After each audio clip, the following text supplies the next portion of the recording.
Good evening, beautiful ladies, wonderful gentlemen. Good afternoon, good morning, however you are viewing. Sorry for the tardiness. Yesterday, I missed the complete live stream I want to do. I'm actually going to set up for tomorrow, and I apologize. I actually enjoyed myself yesterday. I was out there working, getting my hustle on, and in between, I totally decided to play some tennis.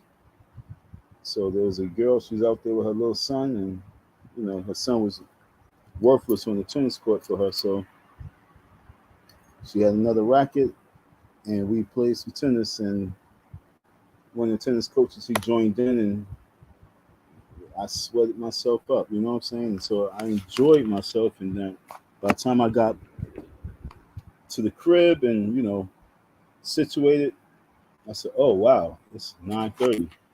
I was supposed to went live." So we messed up with that package, but this one is for the home run. Okay. Now, since I've been talking to you folks on YouTube, I've talked to you about Jezebel, and I kept talking to you about this Jezebel spirit. And this is one topic that most people, especially our ladies, not going to really want to intervene. But, I mean, there's a lot of women online talking about it. Salute to all those ladies.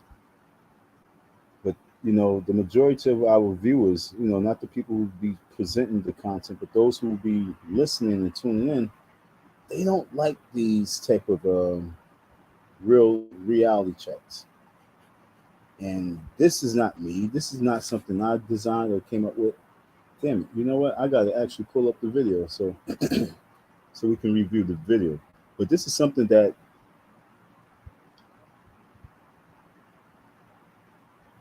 the two individuals that is left on the Breakfast Club show. I don't think that show has much more time left on. You know what I'm saying? I'm not going to lie to you folks.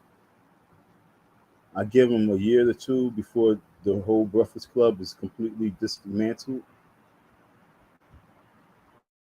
You know, the female she left, her name is Angela Lee. She left. Now she's on, iHeartRadio, I guess, and she's on the Philly station. She's still on New York station as well, but she left the Breakfast Club, and she has her own show, which promotes a lot of funny stuff. We're going to get into that as well. That's another Jezebel spirit. She catapulted from Charlemagne the God and DJ Envy, and she made a name for herself with the Breakfast Club. And being the cute little woman she is, she finagled and finessed, and she maneuvered into the industry. And where she's at right now with it is putting a lot of spells out there in the atmosphere. But we're going to get into that. But we talk about the Jezebel spirit, folks. And like I said years ago, this is a spirit that we must contain now, because if we do not do it, it's going to hurt us. I'm going to pull up that Breakfast Club interview with I'm gonna get his name. I'm gonna say his name right. So I'm not gonna say the gentleman's name right now, but from what I understand, I'm also gonna pull up a little bit of his biography so we can know a little bit about him. Okay, folks. I'm gonna read a little bit about him so we can have a true understanding of this 37-year-old Indian dude who said, "Yo, I'm gonna run for president." The first time I ever voted was when I in 2020. I voted for most likely voted for Trump, and I think it's time for me to do something. I've been making some bread. I've been doing my thing. I have a voice. I made some money, so it's time for me to do something. I have intelligence, and folks, I'm gonna do tomorrow's live stream as well. It's gonna be completely on him, and also the Indian culture as well as the Asian culture, but definitely the Indian culture, because and I live in New York, and in New York, folks, I'll tell you a little bit about New York. New York, we have one of the largest Indian populations, especially in Queens. And in the last 10 years, the population has increased rapidly to a point where Queens is like little India. And so what I'm saying right now is they have a masterful plan that they've been planning for some time now. And this guy that they put forth, this guy that they're going to support heavy, he's going to move up in the polls rapidly. It's going to be a Trump and this Indian man. And I'm going to get his name. I'm going to pull up his name so we can have his name correctly. And so I don't say it wrong the first time. But I want you to understand what's really happening. And that Jezebel spirit, folks, is going to make another energy rise up. Because the Jezebel spirit is just a Jezebel spirit. So we're going to get into it. Just keep in mind the Jezebel spirit, folks. And it comes in the form of beauty. And these two dudes, I'm going to go in on the Breakfast Club as well. Okay, I'm going to go in on the Breakfast Club. The Breakfast Club, like I said, folks, I give it 1 to 2 years that they're going to be on that radio show before it be dismantled. DJ Envy going to go his own way, and Charlamagne the God is going to go his way because that Breakfast Club is about to be destroyed. It's going to be destroyed because of this Indian man that they brought up there who's running for president.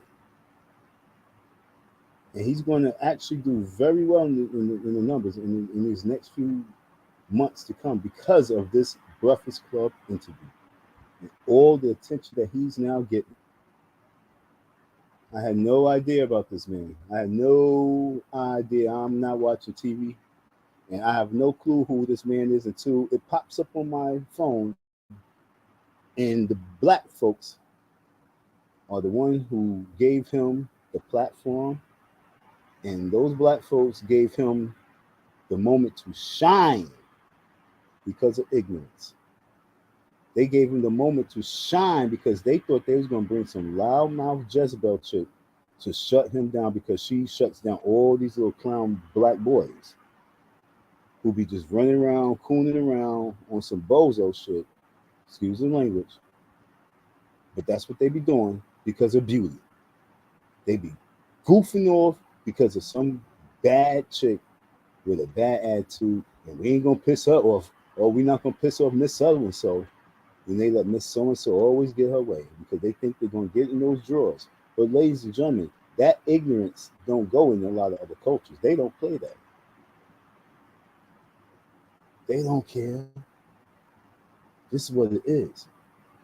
And all that Breakfast Club did was put that man in the spotlight where now he has a chance to really make a point.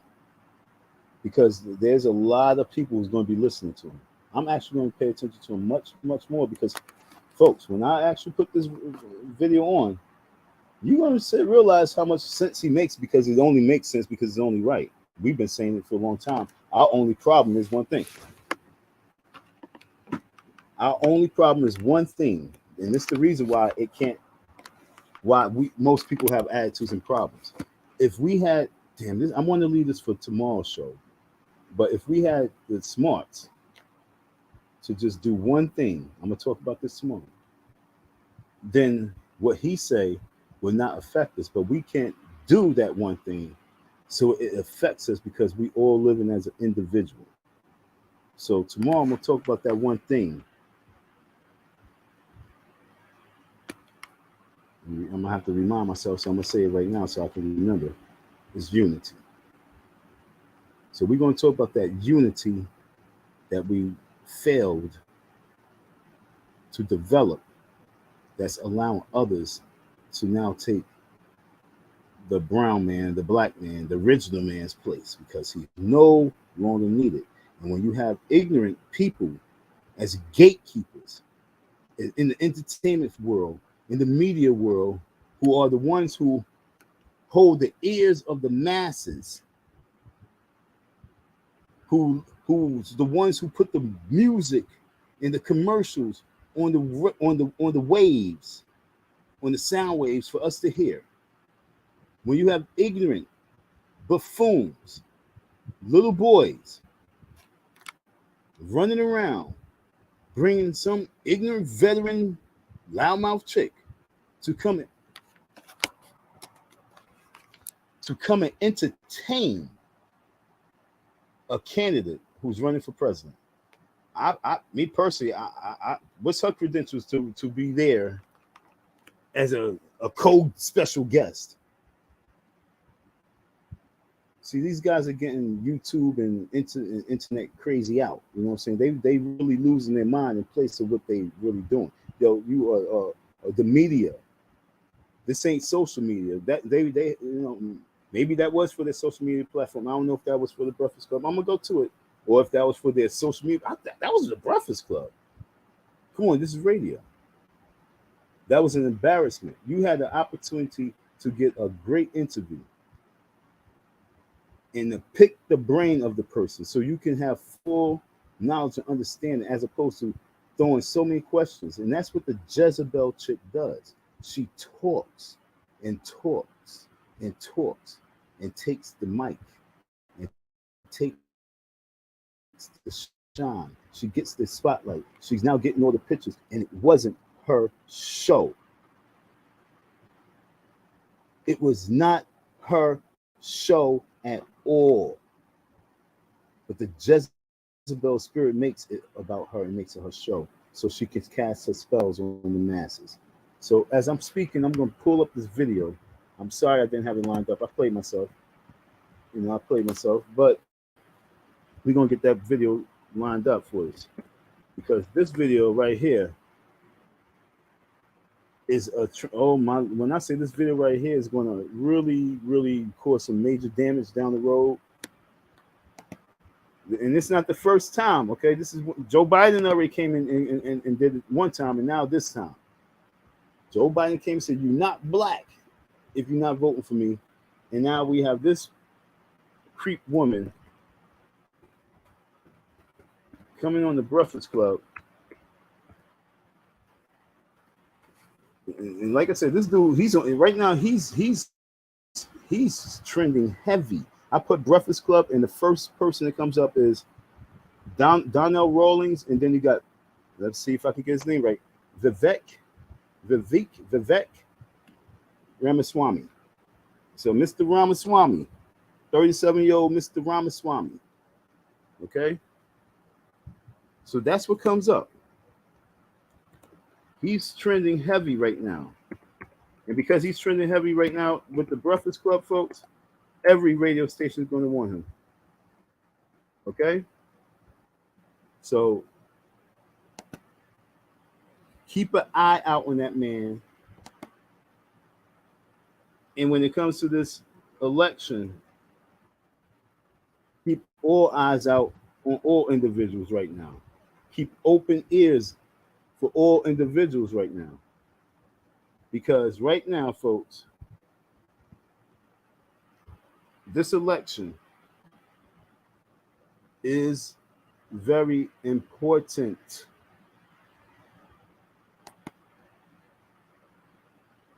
For many reasons. Let me set this up. Let me get rid of this commercial. Oh boy. Let me get rid of this commercial. Slippery. Let's do like that. Let's get back to you. Let's get back here. All right, so let's get this presentation popping. All right, folks. Sorry I didn't have the shit lined up. I apologize. But we're going to make this happen today. Okay. So we got that lined up, right? All right. So this interview, when I was what made me catch it was it came across my let's say my YouTube guide, and when it came across my YouTube guide, it wasn't the Breakfast Club itself. It was some other gentleman. He was doing a reaction video, and I didn't know what it was about, so I just pressed it real quick to see what the hell he was talking about. And as they was going, I'm listening. I'm trying to listen to what it's about, and then when she came in, I was like, yo, I gotta see this full interview because I want to see how much of the interview did this guy Ramaswamy speak before she came in and took over the show. So when I went to the video, I checked it out this morning, and folks, we're gonna give the first 15 minutes. Well, she came in before that, but we're going to review the first 15 minutes of this interview. I'm going to try my best to keep it more so focused on Jezebel and not on Ramaswamy, because I want to talk about this guy tomorrow. But we're going to try to keep our ears open. I'm going to, keep intervening when he's talking, but I'm going to go full scale in on that situation tomorrow. But for this one, I'm trying my best to stay focused on that girl Tesla, whatever her name is, Tesla. Okay? I don't even want to say her name, so that's probably the last time I say her name, because she's an embarrassment. She's a butthead. But I say all that, and it's going to sound like I'm a hypocrite, because when we go through the interview and do my reaction, I'm going to make some other comments that's going to, probably side with her. But I'm going to clear it up, because she didn't know how to present it. And that's why I don't think that it's right for most women to be in conversations with men, especially when we're having deep conversation on real issues, worldly issues, as opposed to childish, emotional, baby bullshit. So let's try and get into this real quick, okay, folks? The Breakfast Club.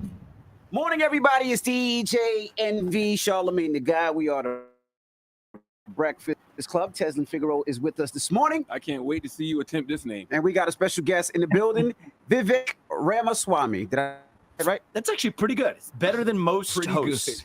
Yeah, it's like Ramaswamy, like CD-ROM, but yeah. Well, that's it, Ramaswamy. Yeah, you got it. Ramaswamy. Well, good morning. Good to see you guys. How you feeling? You too. Feeling good, guys. You're running for a president. I am. Running for president. Yeah, you're actually polling third behind Trump and DeSantis right now. The latest Fox poll shows you a distant third. A distant third. A distant third, yes. I was about to say the third from second is huge, but what do you think you need to do to close that gap? I mean, most people in this country do not know who I am. So against that backdrop, the fact that I'm ahead of a vice president and a bunch of U.S. senators and a former U.S. ambassador and governors is honestly ahead of where I expected to be right now.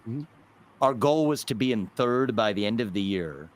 And then you have the Iowa caucus, and then you have the New Hampshire primary. And the fact that you go those early states in order makes it possible for an outsider like me to actually do this, because we spend a lot of time getting to know people in those states. And so it's going to be a steady process. The debates, I think, are pretty key. They start in August. I'm qualified for the debate stage already. I tend to like settings where we're debating. So hopefully that goes well. And we'll see where this takes us. Does anybody who's not a white male really stand a chance of being the Republican? Absolutely. Okay. Yeah. I think that there is this. They don't seem like they're open to that kind of diversity.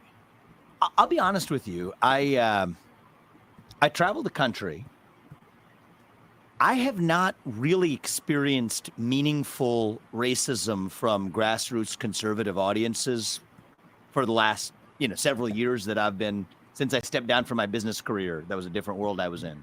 But for my book tours and everything else, and then now for this campaign, traveling the country, it's funny. That's the impression that you get from the media, meeting people from Iowa, Ohio, Michigan, New Hampshire. I don't see that at all. In fact, I just see a hunger for substance, ideas, what's actually going to make the country better. I'm very encouraged by that. And I think that more people should. I used to live here in New York as well. And I'm not saying this about you guys, but I remember for me, you get trapped in a bubble. When we get out of that bubble. Going to South Carolina. Now, so they talk too damn much. Let him finish and just complete what he's saying when he talk about trapped in the bubble, because I had to really pay attention to understand where he was going with it, what he was talking about. Okay, he's still talking about being Republican, being part of the party.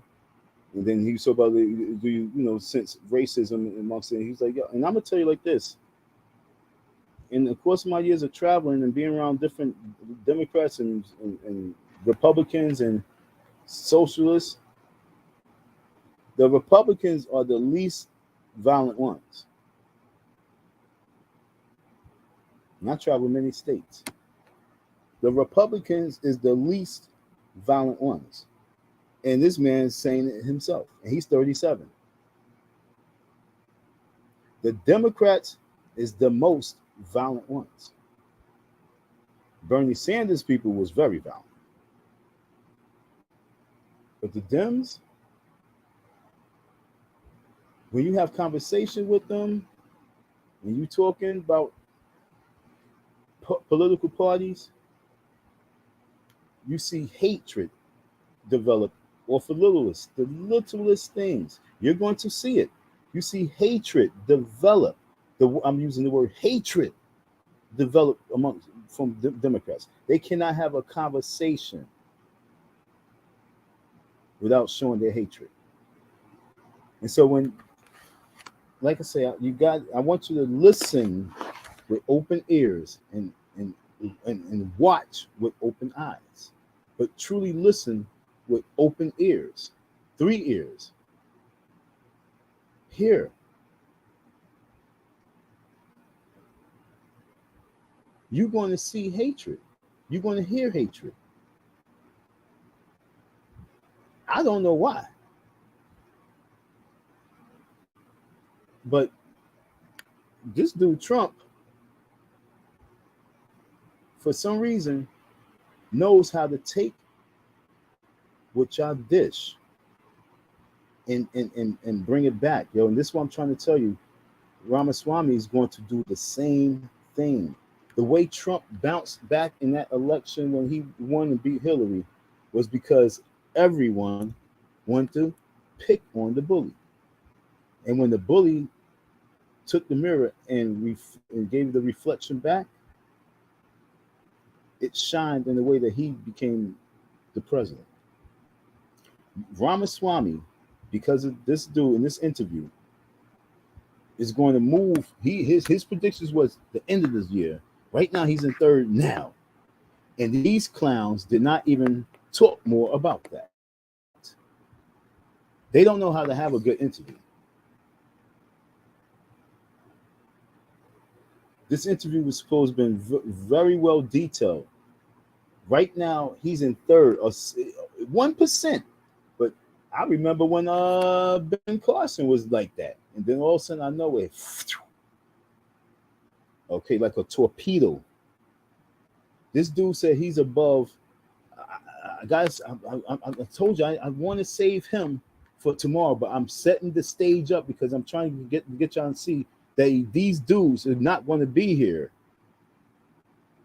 for the long run. After this interview, the same way Don Lennon is gone, these guys are going to be gone because this ditzy broad that's going to come on here destroy them, and Angela Lee is going to say, "I told you so." These guys' career on the radio is done. They don't know how to host an interview. Well, perfect. Well, Yeah, South so Carolina. When did you grow up there? My whole life. I didn't move to New York till 2006. So I understand exactly 2006. what you're saying. But I actually think a lot of what I'm saying is specific to. I think the country is in a different place today, even than it was in the 90s and 2000s. I grew up in Southwest Ohio in the 1990s. Very different environment than it is today. But anyway, I mean it as a good note. I don't think that there's some sort of racist obstacle in the mind of Republican primary voters. Actually, if you look at the Republican field, even some of those other people on that poll you were mentioning, I mean, Tim Scott, Nikki Haley, yeah. Go down the list. I mean, there's even others as well. Larry Elder, black man's running. I mean, I think we'll see who ends up succeeding. But whoever it is, I don't think it's going to be a racial bias that holds me back. Why should people vote for you? Yeah, so I'm somebody who is coming in as an outsider to the system. And I think in the White House, when it comes to the White House, if we really want to reform a lot of the corruption in government, it is going to take an outsider to get that job done. I'm 37. I'm the first millennial ever to run for president as a Republican. And I think I have a view on our generation of what's going on in the country, where we are all so hungry for a cause, for purpose and meaning and identity. But the things that used to give us that sense of purpose, faith, patriotism, family, hard work, these things are out. And that's why we latch on to fill in the blank. That right there, folks, is the reason why Indians, Spaniards, the Hispanic folks, the Asian folks, and all other folks is going to be able to just sneak into the box and reap all the gifts, reap all the benefits.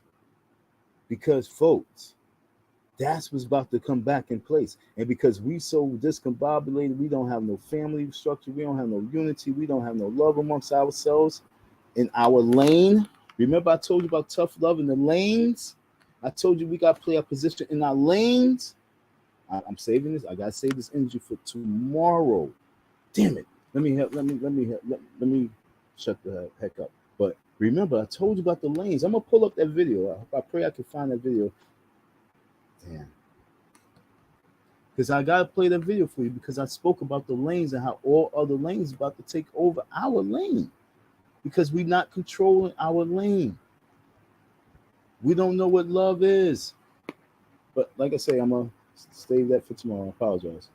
I mean, in conservative circles, a lot of us will point to wokeism, gender ideology, the climate cult, COVIDism.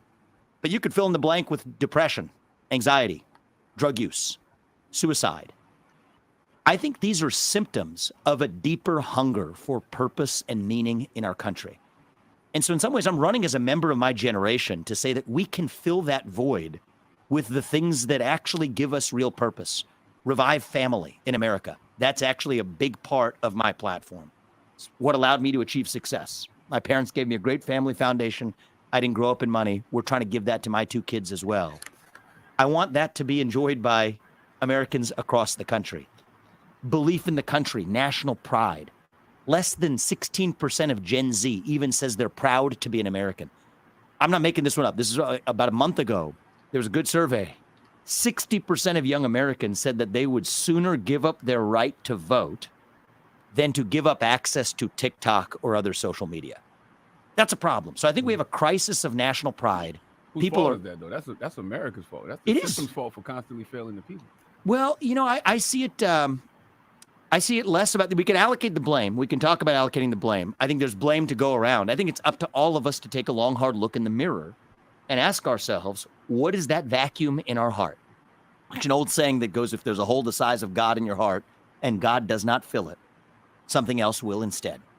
I think the same applies for belief in a nation as well. So I think what's going on is we're human beings. What makes us different from animals is that we can believe. We need to believe in something bigger than ourselves. And when we lose God and family and country, we start believing in new false gods instead. That's what's going on in the country. And so I don't know that it's so much a question of fault, but more a question of how do we actually revive our sense of self-confidence and pride. It's definitely a question of fault. I can absolutely blame white supremacy, 100%. Really? Yeah. See, say more, and then I'll respond to that. I mean, just look at the history of the country. Like, it's just really just that simple for me. The country has never fulfilled its promises of freedom, liberty, and justice for all. It's always been freedom, liberty, and justice for some. And usually that some is white people. So here's what I would say in response to that. That is obviously true that the nation has fallen short of our promise since our founding. But walk through some obvious facts about America. We're not founded on an ethnicity or a monarch or a food or even a religion. We're founded on a set of ideals that brought a group of people together in 1776, and we live by those ideals. At least we aspire to those ideals today. A nation that aspires to ideals that's not made up of gods, but made up of human beings, will always fall short of those ideals. So I think our worst hypocrisies as a country, and we have many of them, our worst hypocrisies are our best evidence that we have ideals at all. You take a look at other countries. Nobody ever calls the Chinese Communist Party a hypocrite, or China a hypocrite, or Iran a hypocrite. Why is that? Because to be a hypocrite, you at least had to have ideals in the first place. But a lot of so we're imperfect, but we are about the pursuit of a more perfect union, the pursuit of happiness. America's about the pursuit. And so I think that trashing ourselves, I think we are actually. I say that is because, we never were included in those ideals originally. Originally, yeah. But never and not originally are two different things. Originally, that's true. Over 250 years of progress, if you had somebody who was in 1870 looking at the world we live in today, if you had somebody in 1960 who was looking at the world we live in today as it relates to race in America, we would be darn close to what they would have thought of as the promised land. So I think we have to recognize that America is about that pursuit. We're a lot further along than we were 250 years ago. And here's the other thing, too. We got to set our expectations. We will always fall short of our ideals. By definition, if there are human beings and not gods living in a nation that aspires to ideals, we are fallen. Man is fallen. That's what makes us who we are. But what also makes us different from animals is that we have ideals. So America's founded on our humanity, that we can believe and aspire to something that we will still fall short of.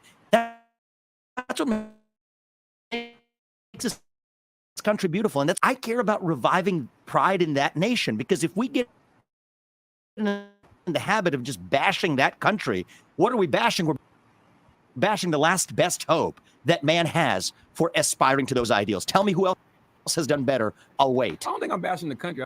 Oh man. Okay, like I said, I want to save a lot of this conversation for tomorrow, but I'm going to briefly tap this real quick. I'm going to tap it real quick. Check this out, folks. The gates are open. Immigration is on a different level now. The way immigration worked in the 80s and the 90s. Okay, let me help y'all understand how immigration worked in the 80s and 90s. Okay, in this country. Take offense if you want. Who gives a fuck? In the late 70s, 80s, 90s, heavy. Late 70s, 80s, 90s, heavy. The influx of immigrants were black folks. Okay? The influx of immigrants was black folks, color folks, Caribbean, the Caribbeans. They got the positions of hiring because it was by design. It was by design, okay? They said, yo, no matter what, we will always have a supply. See, human beings are supplies. We products. We will always have a product to take the place of the product that they want to get rid of. The American Negro is not wanted no more. So the immigrants was heavy on Haitians, Jamaicans, Trinidadians. That's why the drug world was crazy in the fucking 80s and the 90s. Put it all together. That's why you make a movie, Shatas. That's why you make a movie with Steven Seagal, and you have a cat talk about Screwface. Me don't know no Screwface. Who know that movie? Hard to Kill. Come on, folks. That's why you have a movie like, what was that movie? Jesus, New Jack City. And it's always a Jamaican cartel, a West Indian immigrant cartel, because that's what it was, folks. And when they used that for what they needed it for, to build up the prison complex,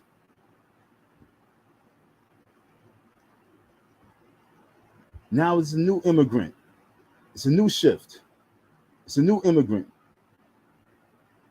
It's a new immigrant. It's always going to be immigrants that's going to always take the place, because it's getting rid of that American Negro.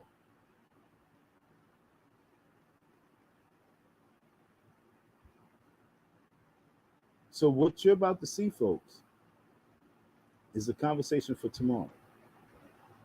But these immigrants right here are not the party ones. These immigrants right here is not the ones that's always in the clubs the way the Negroes are. They're not the time wasters. This new immigrant coming here is not the drug abusers. See, they might be drug users, but they're not the drug abusers. This immigrant right here is more focused. And this immigrant right here is no problem for your adversary. They actually is is needed. This immigrant right here. This immigrant right here is definitely going to take your place. And they are not thinking nothing about no 250 goddamn years ago. Neither am I. The way I look at it is like, yo, if we can't get it right now, we fumble and we going to lose this game. I don't like fumbling and losing no game. If I fumble, I'm going to recover the shit and I'm going to run it back.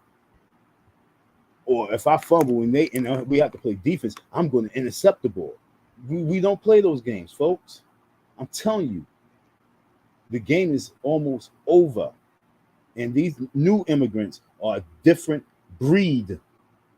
So you guys 40s and 50s sitting back talking about and complaining about, y'all better shut your lips. Some little 118-pound man is going to make you look like a fool. He's going to tell you how he provided for his family. He's going to tell you how he never sold drugs to go in and had to provide for his family. He's going to tell you he never been to jail. He's going to tell you that his ancestors did the same thing. He's going to make you look like a fool.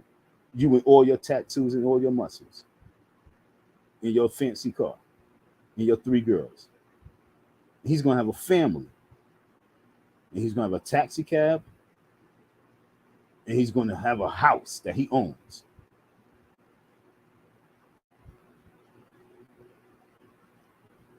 Because this immigrant is a different immigrant.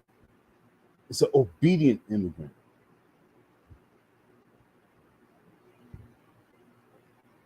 See, the black immigrants that came, they was disobedient immigrants.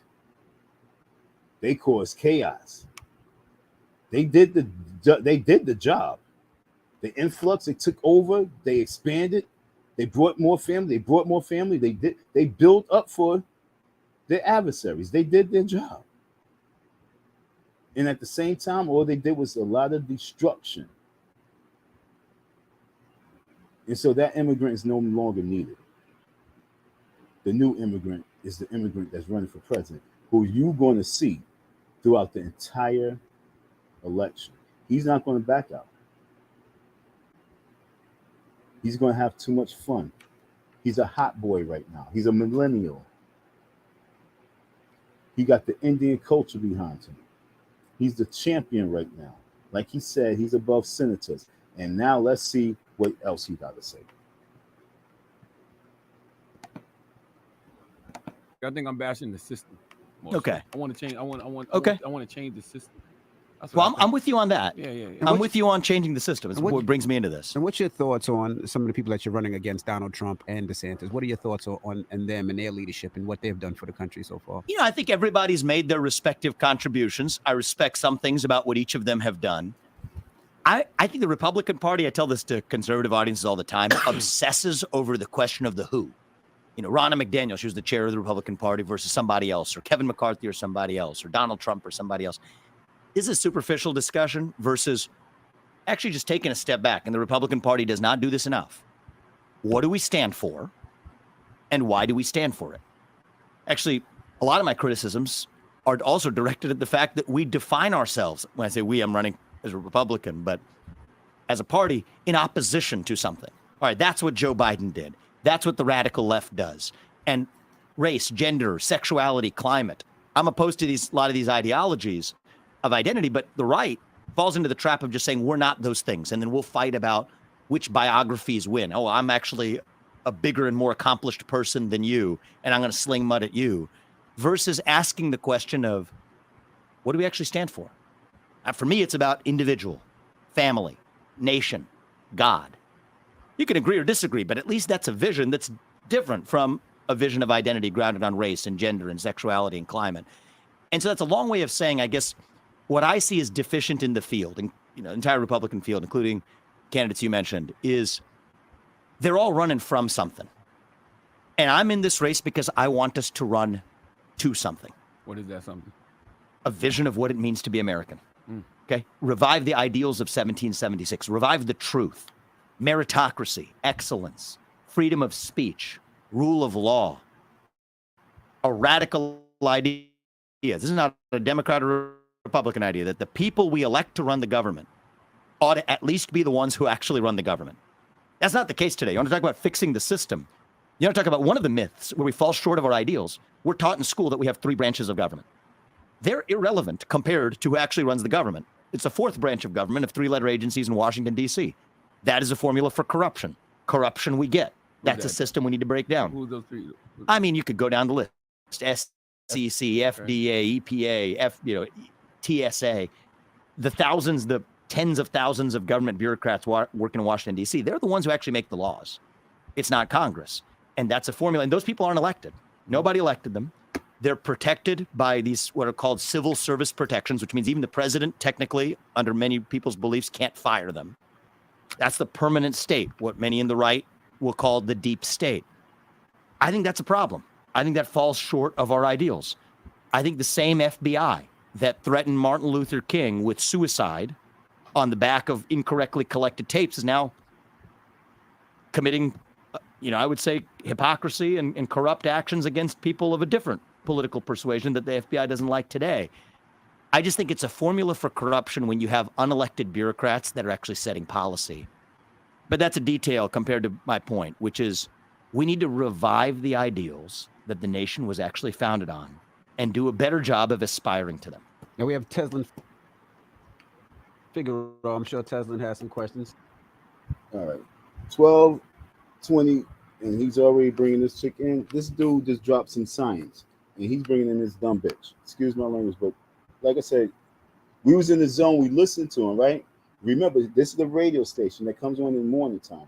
There's a lot of young people listening, 20s, 30s, 40s, 18-year-olds listening, trying to win tickets. And they listening right now. And they like, yo, who's this talking?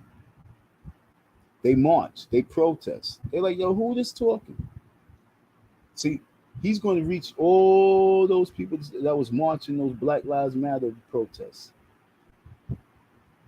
Majority of those people wasn't black. He's going to reach a different population. That young vote, if this man staying firm and use this right here, what's about to happen, as a tool, if he can learn how to use this as a tool, a key to open doors, not to close them though, with disrespect, but major key, this master key. He got the master key right now with this interview to be Donald Trump main competitor for the Republican Party. Win or lose, he can make a huge impact, not just for the younger generation, but for his Indian culture. This man just dropped some signs. Let me kind of rewind before this chick comes in, because I want to see why when I call these guys two bozos, he's talking about he wanted to make change and this, that, and other, and they bring this chick. Taz, you good? Yes, I do. So I've heard a nation was actually up different political persuasion that the FBI doesn't like today. I just think it's a formula for corruption when you have unelected bureaucrats that are actually setting policy. But that's a detail compared to my point, which is we need to revive the ideals that the nation was actually founded on and do a better job of aspiring to them. Now we have Teslin Figaro. I'm sure Just Teslin say all has the some correction, questions. but Taz, we you got good? Yes, Teslin Figaro. I do. So I've heard a lot of, what you think and your vision, and I'm a very practical person, and I want to kind of, opposed to talking about your opponents, let's talk about you for a moment, and let's actually talk about your policy. Explain to me your position on the civic duty voting. Sure. So my position is, I think that every kid who graduates from high school should know the minimums about the country that we require an immigrant to know about the country in order to become a citizen. Do y'all agree or disagree with that? That high school graduates should know as much as they're learning to get into this country. You should know the same level as they do, and in the conversation. Not no who's that person? What's that Lord? No, in the conversation, because that's how these people be doing shit.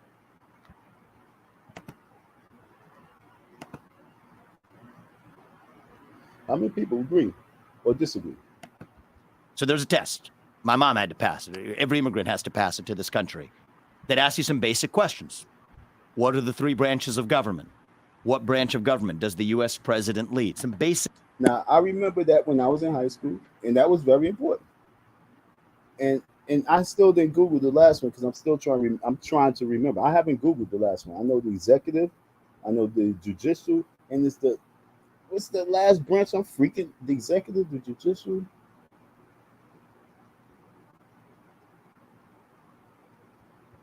And it's the one that last, and I'm stuck on it, and I'm getting mad because I don't want to Google it.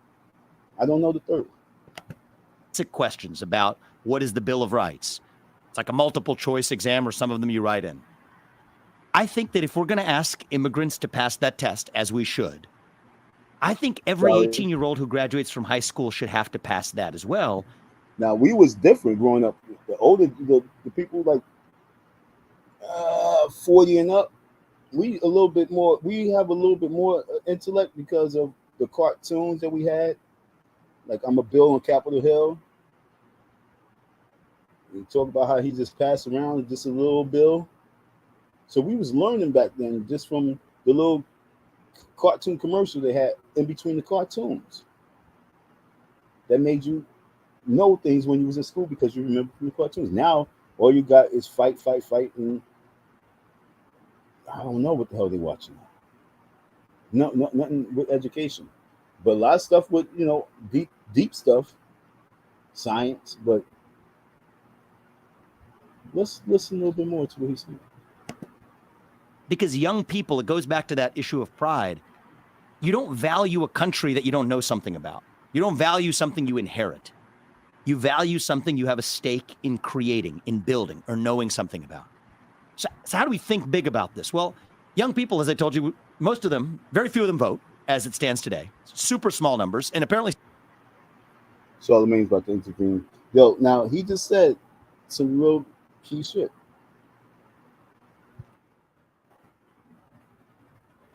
In building or knowing something about.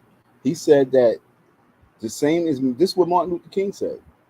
If we don't have a stake, if we don't have a fork in the steak in a plate in the food in our communities, if we're not eating, if we're not building, if we don't feel like we built anything, we definitely don't have no respect. So once we know that none of this shit is our stuff, oh yo, that restaurant right there is black owned. Oh yo, that's a black owned. No, but if the community's not really ran in a certain way, the people don't have a certain level of respect and pride. But that's why all these other folks, when they come, these immigrants, when they come into the communities, they have a whole nother set level of pride. They always clean in front of their house. They always keeping it clean. They always keeping it clean. They always keeping it clean. Watch them. Why? Because they have pride. They fought hard to get that property. They're proud. And they're going to outdo you silly Negro Americans. That's the only thing on their minds. To always look at you as their competition first. Always remember that, folks. In this country, the new Negro is always the first level of competition for everyone. Once they figure that they feel they can completely compete and outdo you, then they feel as if white man has to respect them and they can overpower them. But the most important competitor is us. We're the first competitor of the world.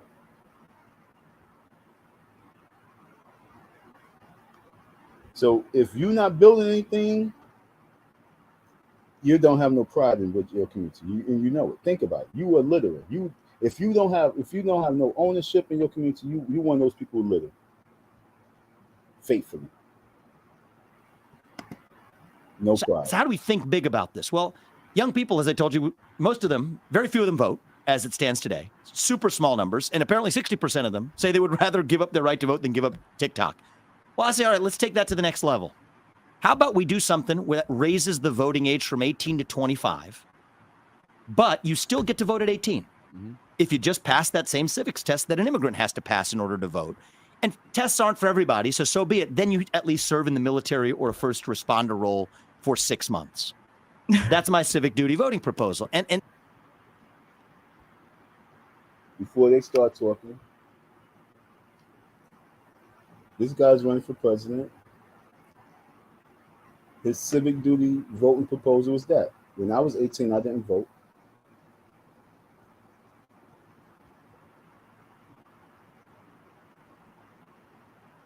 When I was 21, I said, fuck voting. Excuse my language. All right? So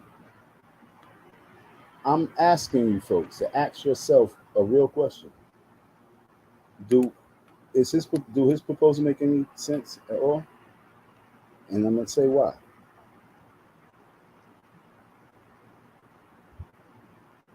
Normally, when you take away a person's right for something, that's when they feel more obligated to have that right and prove you that they deserve that right. So, like you said, they either pass the test or join the civil service department, something like that. But you just take it away from them, and then you take it away, and it don't have to be permanently, but you take it away to build up that rage, that rah, and that demand for my vote. I demand a vote. I'm going to vote tomorrow. They go now. You got floods and floods and floods and floods and floods. That's a strategy, folks.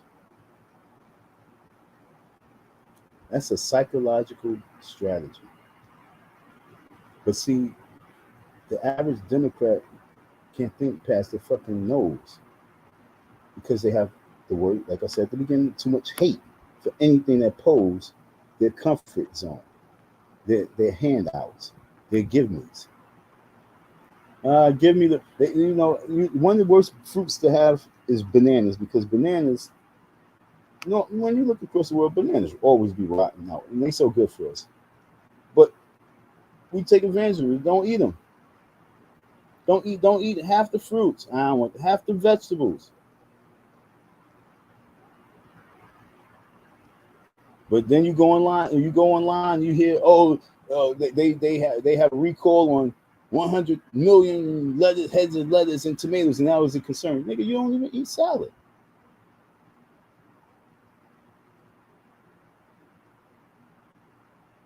But see, it's a psychological thing that people on higher levels know how to control. Shout out to me. You just know how to control the situation.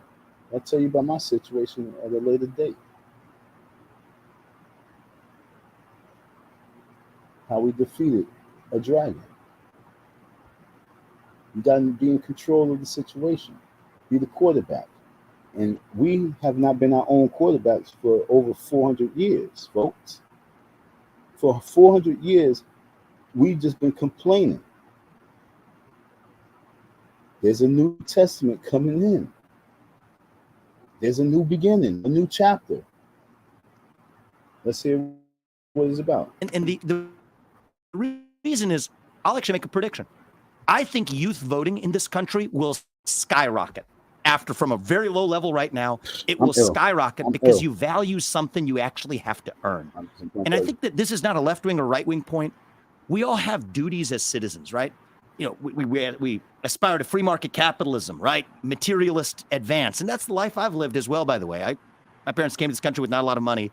I've lived the American dream. I've made a lot of money by building businesses. That's one side of what it means to be an American.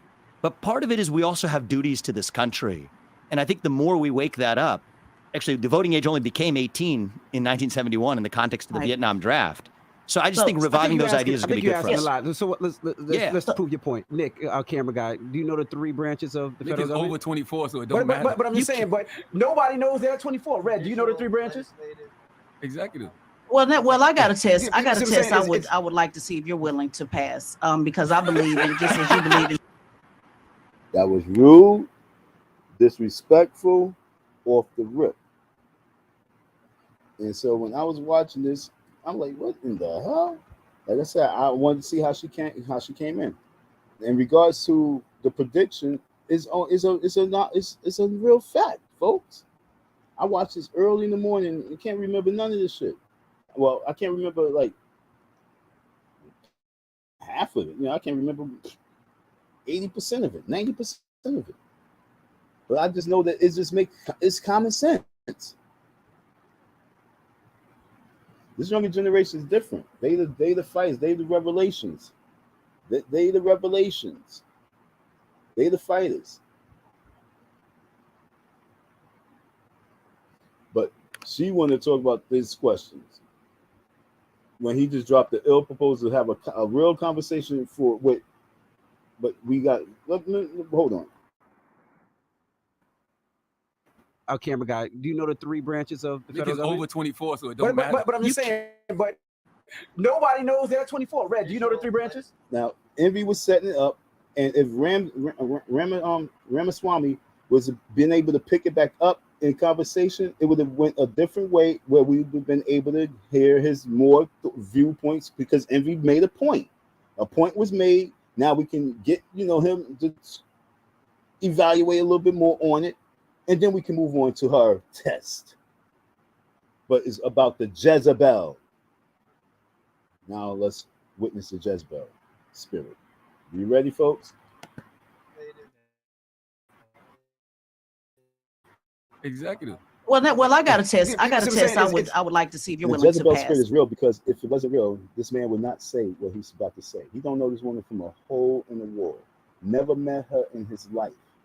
But he's not even in a room with her. She's not in a room with him. So he's not able to feel her energy. Physically, presently, it's through a wave. The social media wave. The spirits. Y'all too dark. Watch this shit. Excuse my language. Because I believe in, just as you believe in civic engagement, I believe in changing the ideas of what political opponents look like, what they should look like, or political candidates. Are you willing to take a test with me quickly? Because I just have a couple of questions for you. I will, absolutely. So and the way this is opening up, I have a feeling I'm about to fail it, but that's good. Let's do it. That's right. Yeah.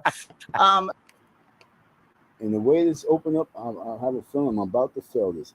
That's right. So she's here to make sure that she tries to prove she passes. Right now, she said that's right. So her role right now is to cast a spell. See, this is the Jezebel spirit. Now we're into, now folks, we're into the real conversation. Off the jump, she let you know this is spirit talking. He said, I'm willing to take your test. I'm willing to debate, willing to have open conversation, but I feel like I'm going to fail because your spirit is filled with hate. I like the word I started off with. And she says, what? So I have a couple of questions for you. I will, absolutely. So and the way this is opening up, I have a feeling I'm about to fail it, but that's good. Let's do it. That's right. Yeah. So just for clarity, I am independent. Right, yeah. I'm not a Democrat or a Republican. Cool. I think that's important for the premise of the argument, because I know you did a lot of debating at Harvard. I also want to make it clear these are the same questions that I asked liberal Democrat Marianne Williamson. So I want to make sure that we put that out there as well, just to kind of set the foundation. I'm open to being humbled. Let's do this. Okay, great. Let's go. So you mentioned, the pride of being an American and how important it is to have pride in this. Why would he say to this black woman, I'm open to be humbled? Because he already knows that her energy is coming with that rah-rah spirit. Why do y'all women have to be looked like that from every nation? See you like that. Why is that? And I'm going to ask a question. If you was to have a women's conference, which race of woman is the most aggressive Who leads of aggression, anger, high temper? Who leads with that? Out of control. Want to dominate. Now, all women wants that, but who leads it? There's always a winner and a loser. Who leads it in the polls? This country. I'm also a veteran, by the way, Thank for the United States Air Force. So when is it that you voted for the first time? I voted in 2020. Okay, so you're how old again?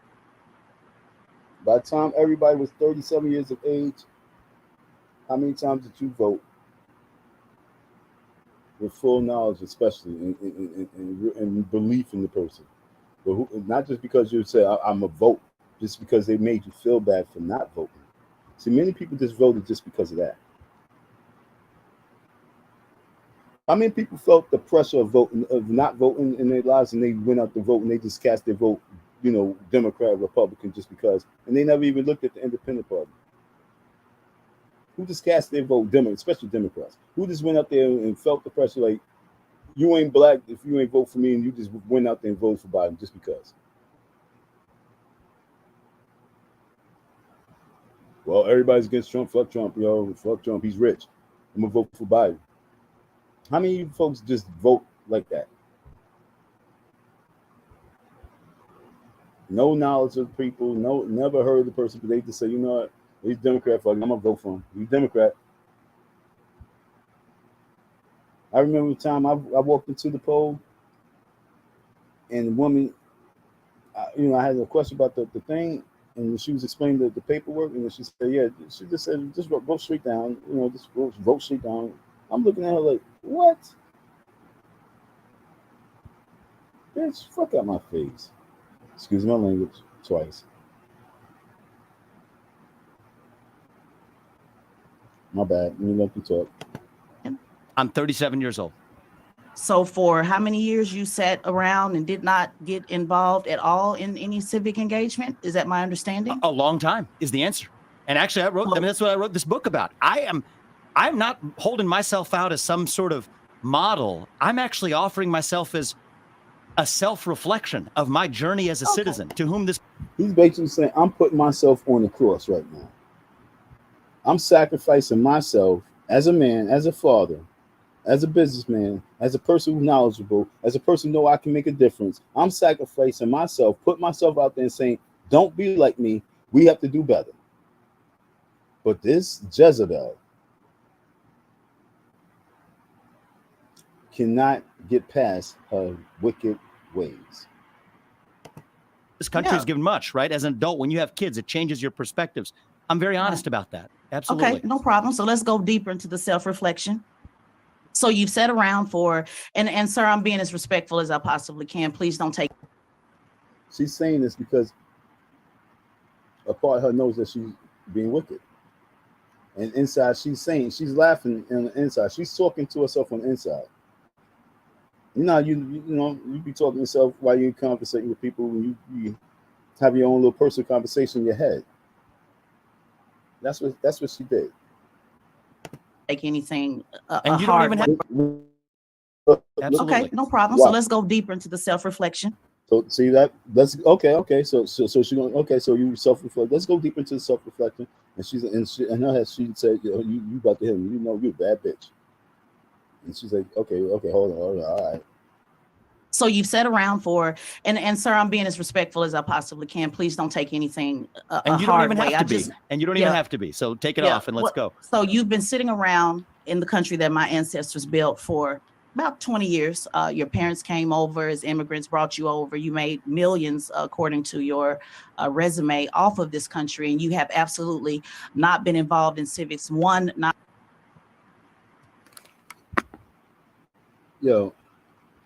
One thing about me that I love about me is that no matter how, it's man and there's one man in the world. So I don't like men. I mean, I like men, you're my nigga, but I don't like men. I don't love men like that. I love you, you're my nigga, but I don't love men like that. I don't go that way. So there's two things in the world, me and woman. And I'm happy that I'm strong enough now, especially now, not to fall victim for this Jezebel spirit. Because if you're not knowledgeable enough, it's canny. It's like a fox. It's very smart in his maneuvering.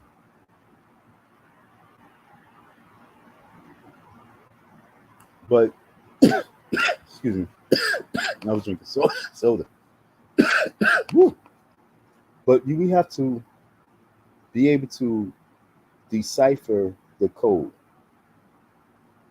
A lot of these boys cannot decipher these codes, and they let these Jezebel spirits rocks on their panels and all in their world and their lives, and they become baby mamas and they owe child support and all sorts of crazy stuff because they cannot be able to identify the enemy.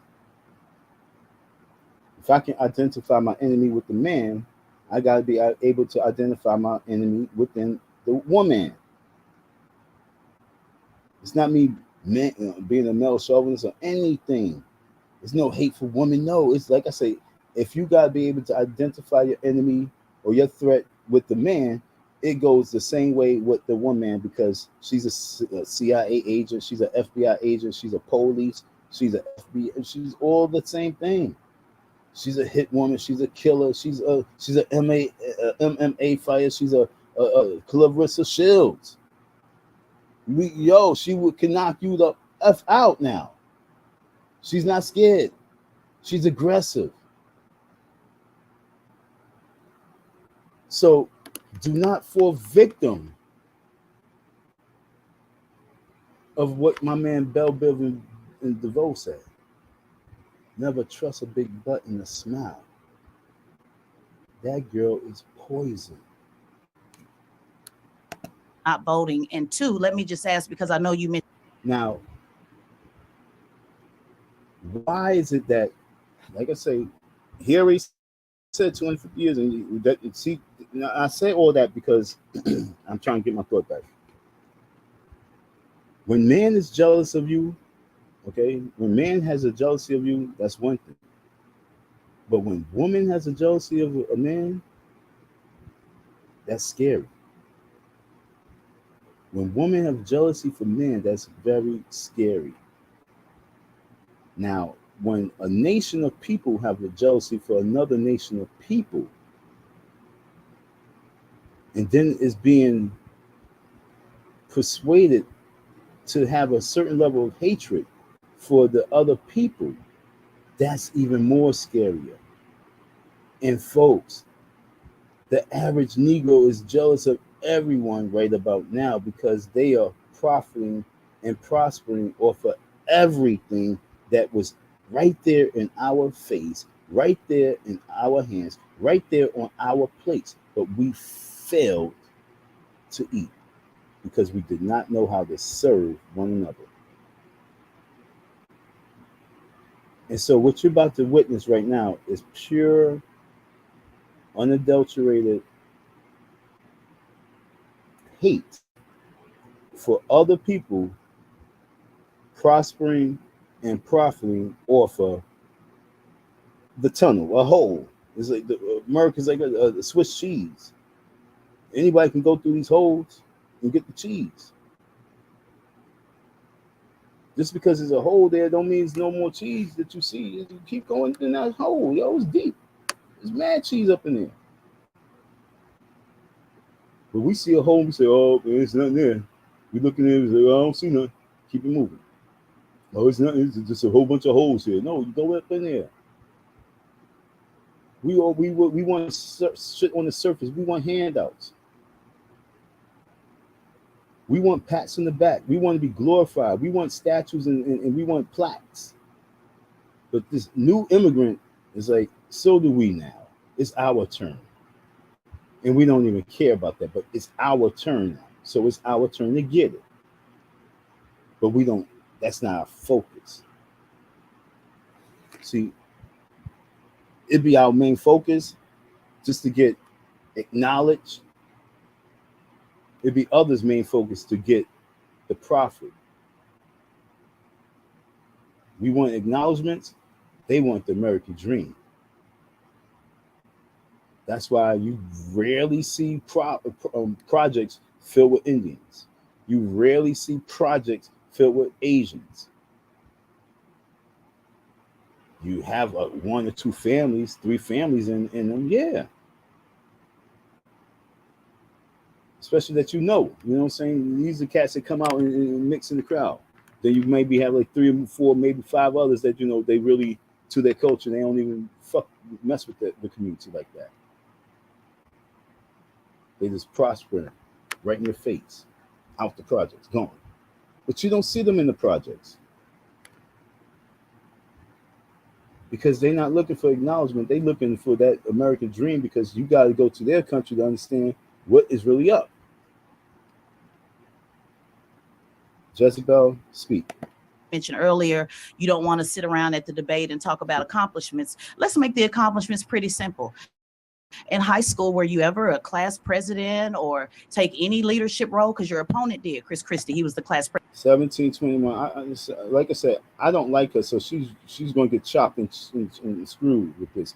All right, in 1721, she talked about high school.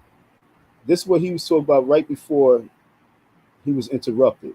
Okay, right before she came in and took over the conversation. This is what this man was just talking about. I'm going to go to 12 minutes in. 12 minutes. I'm going to go exactly 12 minutes and see what he was talking about.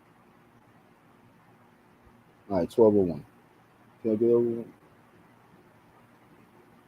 No, can't do it. All right, so 12:01. Let's see what he was talking about.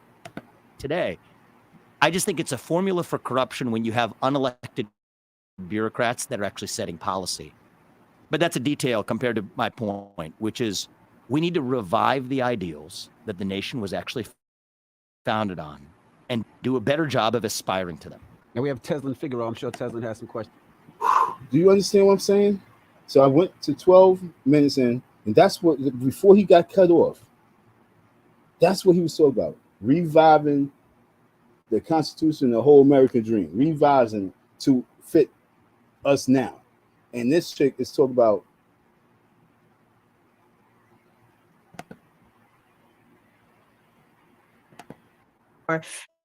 and sir, I'm being as respectful as I possibly. 20 years, your parents came over as immigrants, brought you over. You made millions, according to your resume, off of this country, and you have absolutely not been involved in civics. 1, not voting, and 2, let me just.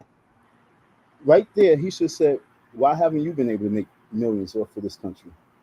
If I was able to make millions off of this country, what's prevented you from making millions off of this country?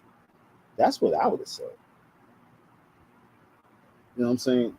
This is what makes me a beast. I don't care how many books you read. I don't care how many words you have in your catalog. My intellect, when I'm knowledgeable of the situation, even if I'm not knowledgeable, my intellect will still be far beyond 90% of the people that be on this internet waves talking. And I'm being humble. I just proved it the other day, defeating one of the top scholars. We talk about that another day. What is this chick talking about? This should have been off the air. Right now, it's supposed to 10th grade folks. Okay, listen up, all you folks who's going to vote this year. Who's not, especially if you're not going to vote for Trump, and you're going to just go and vote for Biden. Especially now, this for everybody's going to vote. But if you're not voting for Trump, I say this for a reason, because you're just going to go vote for Biden just because. That's why I'm saying it. Not because I'm saying go vote for Trump. I'm saying those are going to be 2 folks most likely. But if you're just going to go vote, just to go vote, don't even bother. That's disrespectful.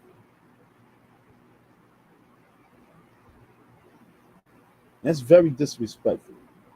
If you're going to vote just to go vote because you hate for something or someone, without having full knowledge of what's really going on, don't vote.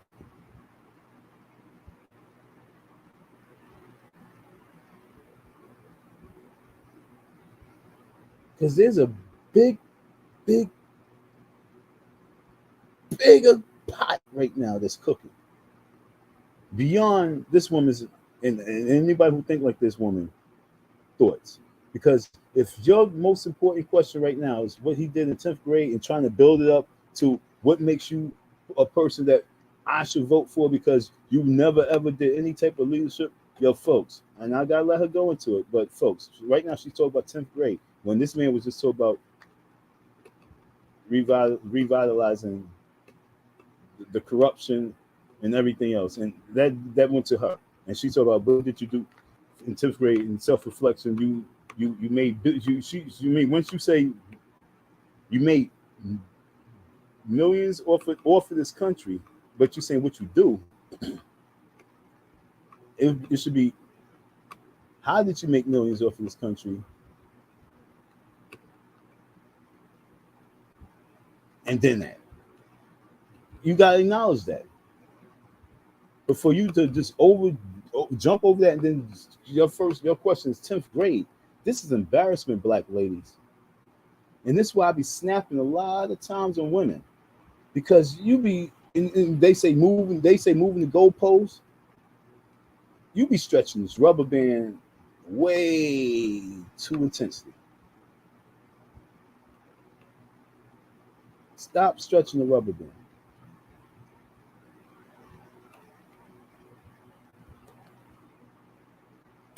Just ask because I know you mentioned earlier you don't want to sit around at the debate and talk about accomplishments. Let's make the accomplishments pretty simple. In high school, were you ever a class president or take any leadership role? Because your opponent did, Chris Christie. He was the class president. So have you ever taken any leadership at all on anything, or just? Can I just correct a couple factual things that are kind of important? My parents didn't bring me over to the country. I was born in this country, and I'm proud of that. No, I know you were born here in Ohio. Yeah. Ohio. You mentioned my parents. I'm saying your parents were immigrants. My apologies. That's all right. You said your parents brought you over to this country. I thought I would set that record straight. I mean, they were immigrants, but let's not go down the water hole. No, we're not going to water. I just want to correct a couple facts, and then the other thing is you were born here in Ohio. I was born in Cincinnati, Ohio. That's right. Right. So you've been here your entire life. See how she knew he was about to make her look stupid, and then she cut him off 1,000 times with apologies. If you say sorry one time, I don't want to hear 2-3 more times. Shut the fuck up with your apologies. I don't want it no more. And now I don't believe it. You're just trying to shut me up. Be quiet. You shut up. Stop playing some foolish games like I'm ignorant. Just to talk over to bring it back to her to be in full control conversation. No, he's about to set some facts straight. You insulted him, and he already said he's here for a debate. If you want to have a debate, he's here for open conversation. You want to have open conversation. He's here to be humble. But all she want to do is humble him. This is what black women want to do. I'm sorry. This is what Jezebel's spirit wants to do.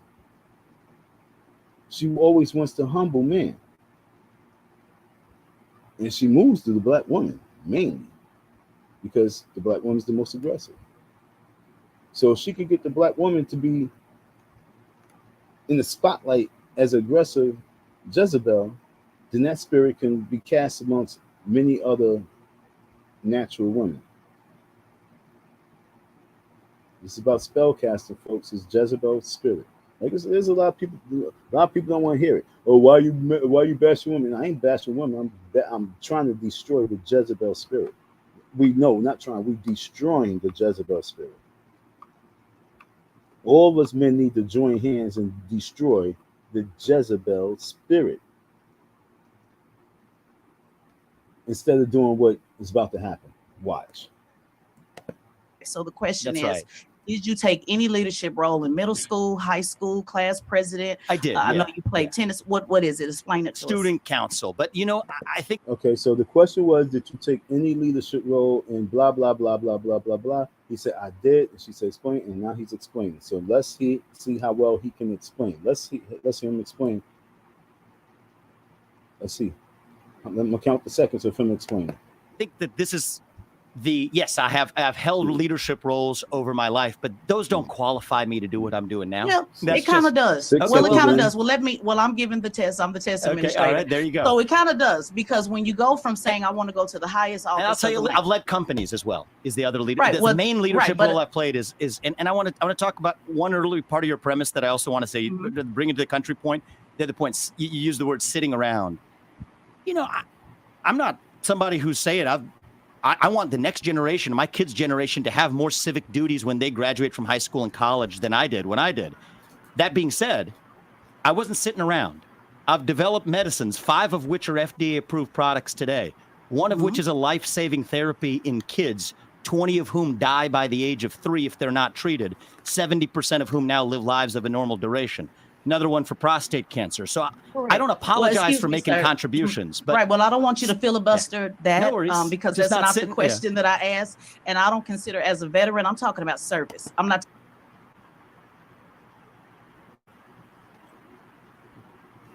Folks, I'm all right. I'm almost ready to cam up. It's just I'm hot and I don't have no shirt on. I just have my head.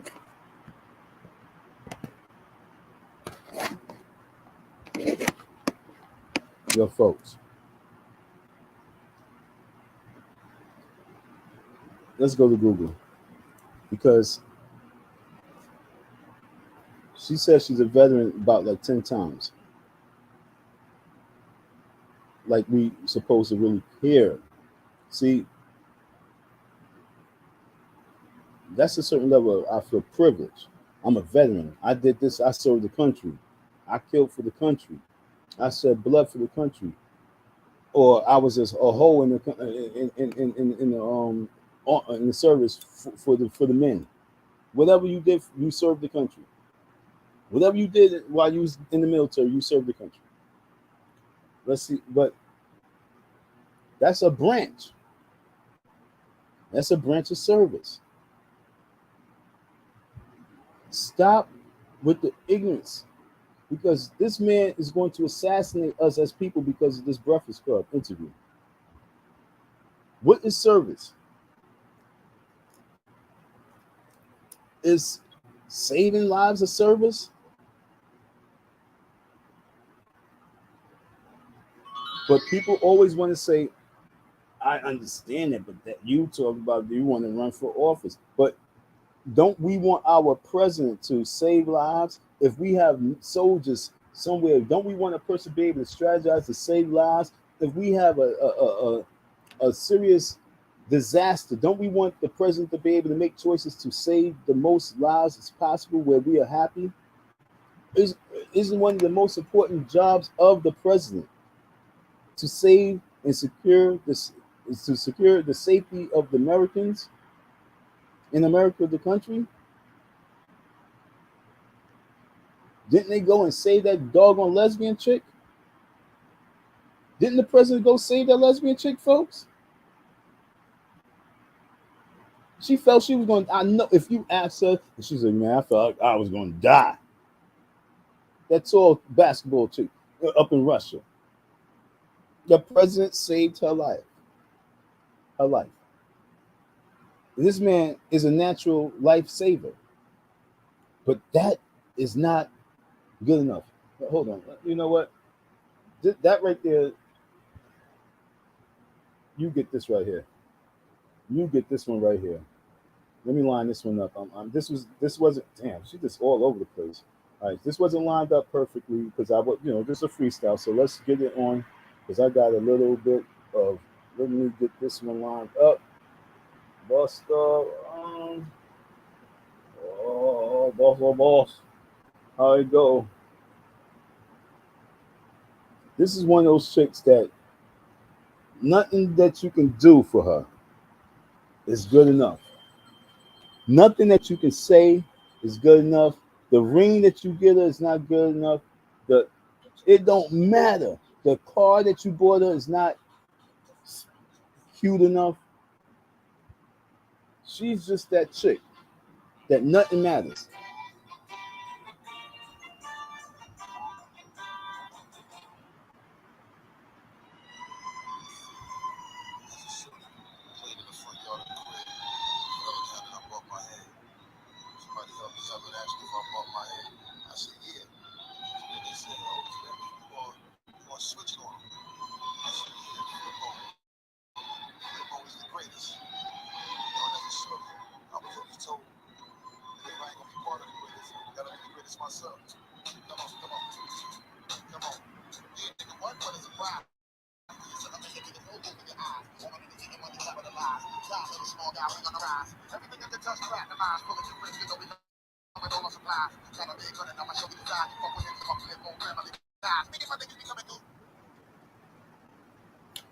That wasn't what I wanted, but that's all good.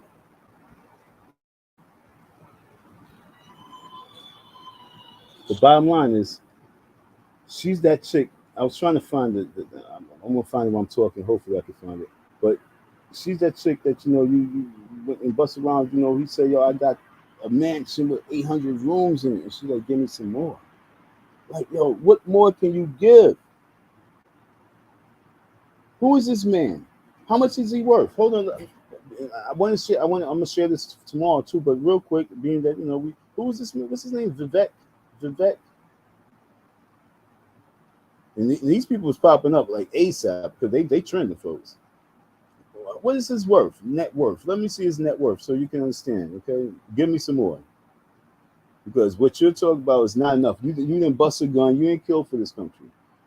Folks. This man is worth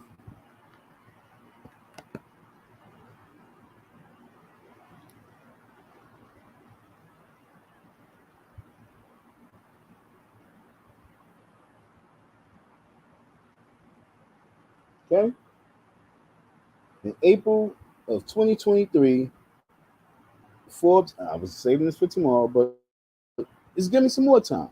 Forbes estimated that Ramaswamy's net worth was $630 million. His wealth comes from his biotechnology and financial sector.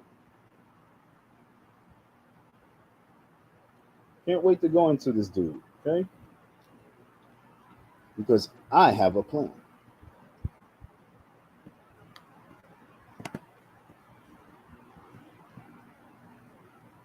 I want y'all to understand that we must really, really know what we're talking about before we get on the microphone and think that we sound intelligent.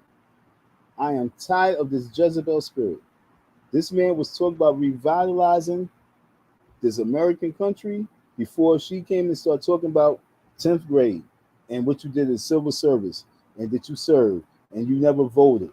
And he's like, because just like many of your people, like this is what I would say, just like many of your people who's been in this country for all these years, who's been oldest, I didn't believe as well.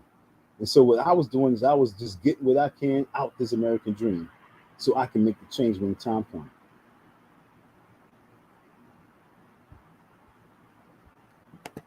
Talking about what you Civic did for service, profit. yeah. I'm not talking about what you paid people to do with your So company. I'm not talking about I've not served the country because that in the way means you nothing have. to me. You do What I'm realize talking, she what hasn't I been am, able to ask a Answer, question. though. She's been trying to Go ask for a it, question, yeah. and you've been. I'm not talking about what you paid people to do with Yeah. your So company. I'm not talking about I've not served the country because that in the way means you nothing have. to me. You do What I'm realize talking, she what hasn't I been am, able to ask a question. She's been trying to Go ask for a it, question, yeah. and you've been talking. Now, this is what I couldn't wait to get to. Charlemagne is being quiet because Charlemagne has a different type of open ear. Charlemagne, out of all those people who's there, he's the most intelligent one. Even though he's a goofy one, Charlemagne is the most intelligent one out those three. Tesla, DJ Envy, and Charlemagne. DJ Envy did what so many men died for, protecting a Jezebel. DJ Envy was quiet all this time. Never, ever, ever checked Tesla. Never protected his guest. Tesla, whatever. Damn, I said I wasn't gonna say this chicken name. This Jezebel, this ain't her. This ain't her show, right? His guest is being hounded on the waves, where his interview is not his interview no more. It's now a test. Do you think that he woke up early in the morning to go over to the Breakfast Club to be tested, as opposed to be able to let the people know who I am, let them know my platform, and then after I'm finished sharing, not defending, not explaining myself in a defensive way, but sharing my life story with the people, Right now, he's defending, and we find out more and more and more about him on the defensive level. I don't want to hear that. I want to hear from him giving us a few chapters out his book. But this woman comes out there and put him on the defensive end where he has to play defense on a show where he's supposed to be supposed to be offense for him right now, with some defense, because that is all good, but not attack. So now this dude, DJ Envy, has to get the Cornball of the Year award for intervening and telling this dude that he needs to respect this chick because he's talking over her every time she's asking him a question. Now I'm gonna rewind to the question that she asked him, and as he's answering the question, who is doing the cutting off? DJ Envy, your job is over with. And you didn't bring me on the show? Y'all didn't bring me up on the show? Your career is over with. And it's definitely over with because of this corny ass move right here. Over, I'm all ears. We gave you the platform to let you say. Seem a little defensive. He said, we gave you the platform. This nigga, his time in the spotlight has gotten to his head where he really thinks he's some kind of fucking celebrity. He really think that he's these gatekeepers. He's a gatekeeper. He plays the music. He's a gatekeeper. He gave this man a platform, and 12 minutes in, he already have another person talking over him. They would let Umar Johnson sit there and talk for an hour and 30 minutes. Let's see how many views this got. This Breakfast Club interview got. Nobody know who he is, right? How many people knew who he really was before this shit? How many people was listening to anything of him before this right here? But this Jezebel spirit thought that she was going to chop him down? No. She waking up a lot of people to check him out. Who was I about to look up? Oh, yeah, the Breakfast Club. How many views did this get?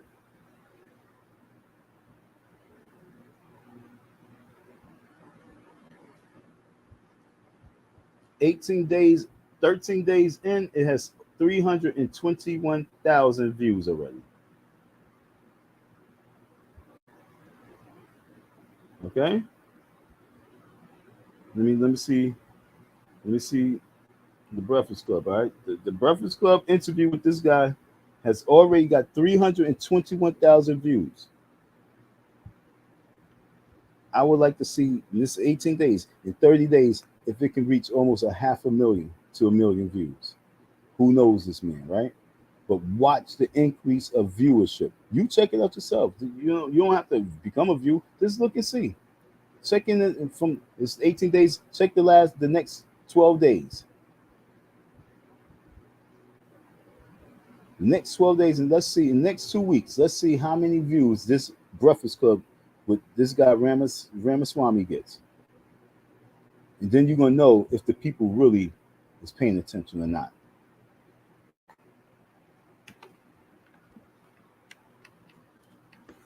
DJ Envy is a bozo. I'm gonna rewind to the question that she asked this man. And if I'm not mistaken, he answered and it was like on to the next question.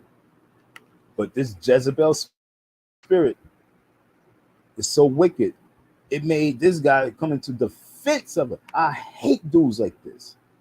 I use the word. Y'all the most corniest species on the planet when you don't check the Jezebel, but you think that you're going to be a man by checking them. Nigga, you better check yourself when it comes to me. I don't play those games. Talk to her.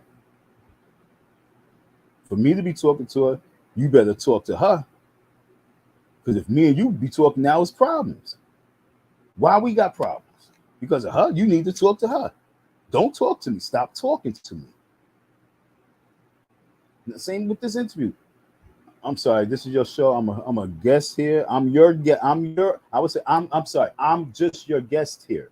Like he did say that. But I would have stressed it. I'm just your invited guest here. I don't mean to disrespect. What's your name again? Did just like that.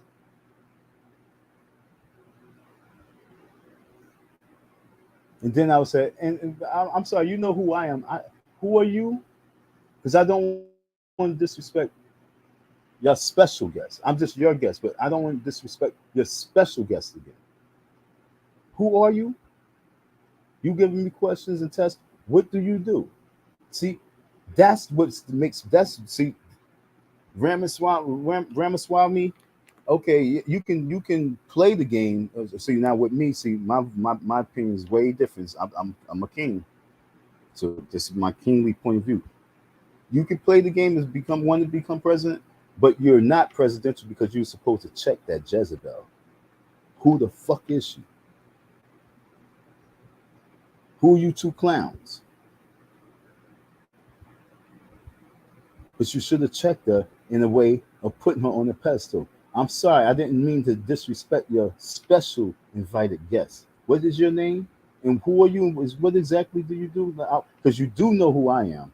You do know my background very well. I just would like to know exactly who's giving me a test.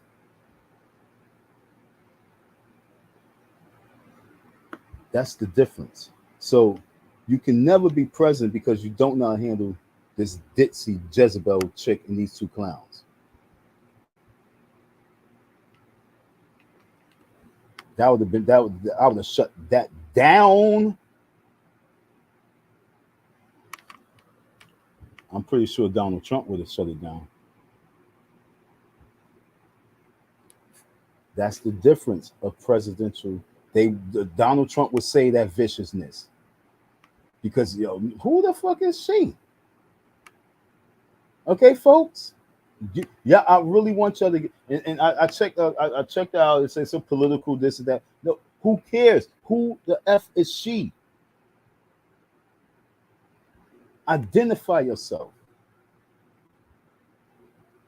Don't just come out here and saying, "Oh, I got a test for you." Who are you? Nothing but a cute face, a big butt, and a smile. She's poison. Come on, folks. Only thing we know of her is she's a veteran.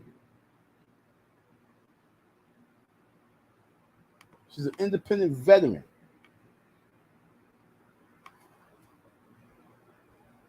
DJ Envy needs to be slapped for this. I'm all ears. No, I was just correcting a couple facts. That's all. Question yet. Every time she tries to ask a question, you've been cutting her off. I'm all ears. He said she So had your the chance to question. ask the So my question question again is service. I'm not talking about what you Civic did for service. Medicines, 5 of which are FDA-approved products today. When somebody who's saying, I want the next generation, my kids' generation, to have more civic duties when they graduate from high school and college than I did when I did. That being said, I wasn't sitting around. I've developed medicines, 5 of which are FDA-approved products today. One of which is a life-saving therapy in kids, 20 of whom die by the age of 3 if they're not treated, 70% of whom now live lives of a normal duration. Another one for prostate cancer. So I don't apologize for making contributions. But right. Well, I don't want you to filibuster that no worries. Because Just that's not the question that I asked. That was a cutoff. He didn't finish. He got cut off, but let's go ahead. And I don't consider, as a veteran, I'm talking about service. I'm not talking about what you did for profit. I'm not talking about what you paid people to do with your company. So I've not served the country because that in the way means you nothing. have. Okay, so he said, I have not served the country the way you have. He said that at 1912. So at 19 minutes and 12 seconds, and he answered her question. He said, if what I've done is not a good enough answer for your test, I have not served the country as you have. That's my answer. He answered the question. So now, anything else after that is the professor attacking the student. Nothing to me. You do what I'm realize talking, she what hasn't I been am able to ask service. service. I'm not talking about what you Civic did for service, profit. I'm not talking about what you paid people to do with your So company. I'm not talking about I've not served the country because that in the way means you nothing have. to me. That means What I'm nothing to talking, her. what she hasn't I been am, able to ask a question. She's been trying to Go ask for a it, question, yeah. and you've been talking over her. I'm and all you- ears. We gave you the platform to let you say Seem a I'm little all what ears. you said. defensive. I'm Yeah, all ears. she No, I was just correcting a couple hasn't had a chance facts. to That's ask a all. question yet. Every Go time ahead, she Ted, tries ask to the ask a question. question, you've been cutting her off. So what's the question that he didn't just answer? Because he said, I have not served the country like you. He answered it. He has not served the country. What type of service? He has not served the country. He did not. He answered it. So what question is she about to ask him? Go ahead, I'm Ted. all ears. so your question, so my question again is, you're trying to, your goal is to raise the standard, and you're saying you want people to believe in country and you want people to have civic engagement. And sir, I just find it very Yo, all y'all women with platforms, and y'all be doing y'all talking, y'all do the same shit.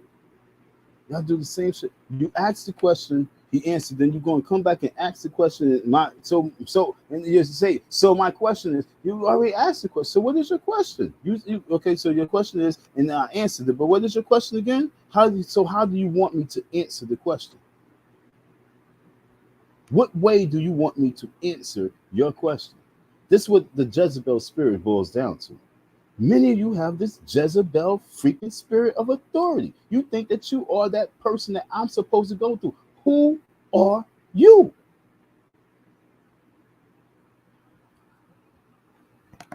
very telling that you haven't had any civic engagement at all and haven't been at all. And when I say sit around, I don't mean you haven't done anything. I'm talking about in regard. She's just stretching the conversation for her own entertainment. This is for her. Y'all women need to really put her in her place. She's showed you to be retards. Y'all can say, no, she ain't do that for. Yes, she did. To service, because one thing about political office, the same way that you want to change how people look at politics and look at this country, I want to change how people look at politicians. And what is her question? 1912, and he answered the question. 1956, she's still talking. She's still talking. This is the Jezebel spirit. The Jezebel spirit talk.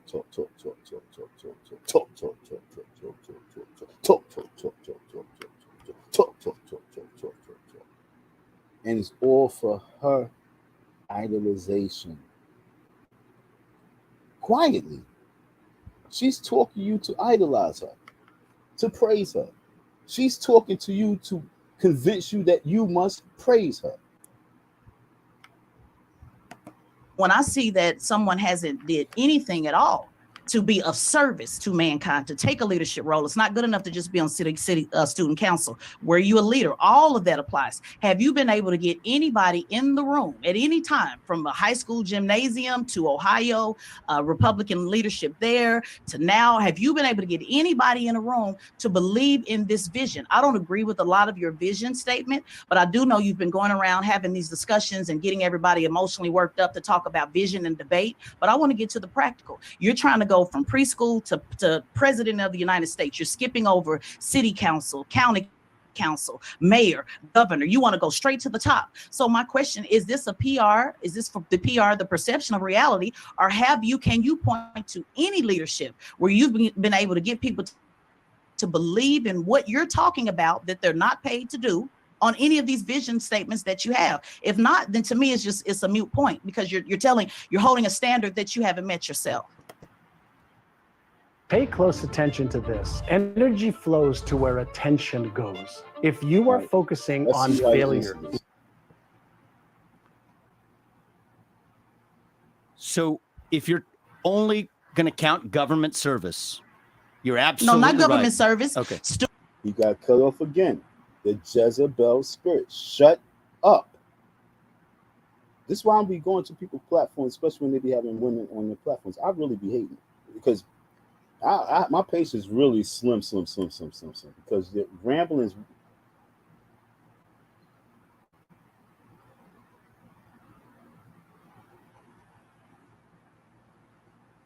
Rambling, talk, rambling, talk, rambling, talk. What is your point? Because I'm trying to answer your point. That I thought that you made your point clear when you asked it. Student council in the 8th grade, 9th grade, 10th. Were you a leader? Did you do anything to rally anybody? Did you fight for better lunch? I did in the 6th grade with Miss Harris. I'm not talking about government. I can go all the way back from the 5th grade every year, sir, because people who are in service to this country, if you're going to go around saying you want people to believe in this country that I signed up to die for, then I want to make sure that you're holding that same standard. So not government, not political. Let's not get it confused. I'm saying, have you did anything now, of she said that you want to go from elementary all the way to the president, but she's taking it back to elementary. She's not giving presidential conversation. That's a Jezebel. Shut the fuck up now. See, now this is when I'm on shut the fuck up mode, and it's coming out because you just try to belittle me, talk like, yo, you trying to go from elementary, kindergarten all the way to president. Like, yo, who do that? But then you try to bring the conversation from presidential to elementary. Who do that? A Jezebel bitch. And many of you women out there are that. Get that spirit out of you.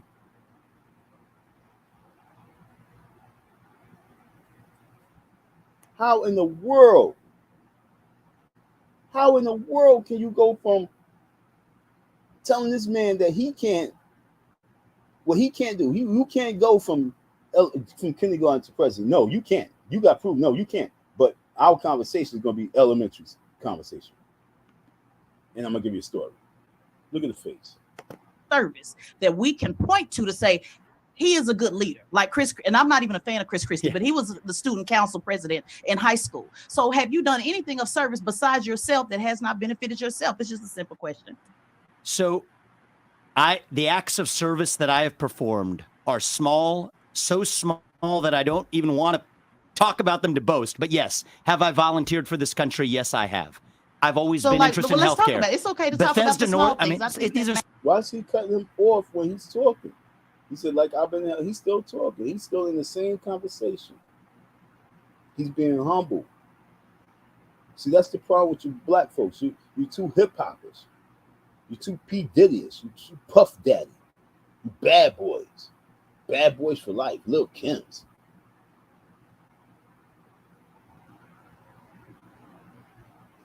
You got, like, you supposed to be boastful.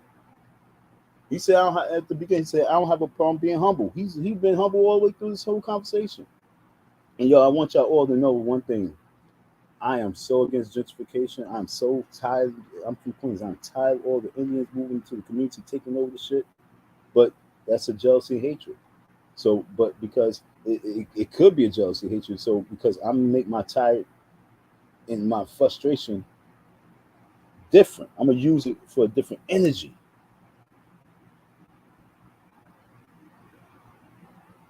Tomorrow I'm having my first little barbecue with the youth.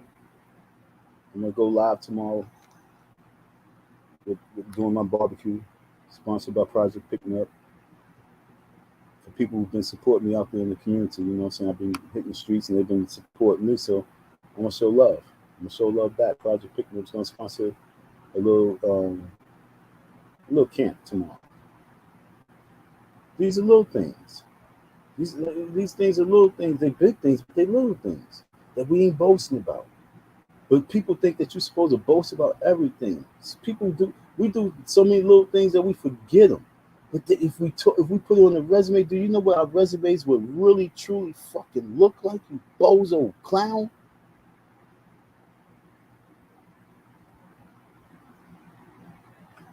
Do you know what your resumes would look like, you bozo? This man is being humble. He's too rich to really even compute all those little things that you want, that you got his brain going back and thinking now. Because he's like, okay, I'm under pressure. She's trying to put pressure on me. So now he's digging into his computer now. He's remembering things now. Because she's coming at him.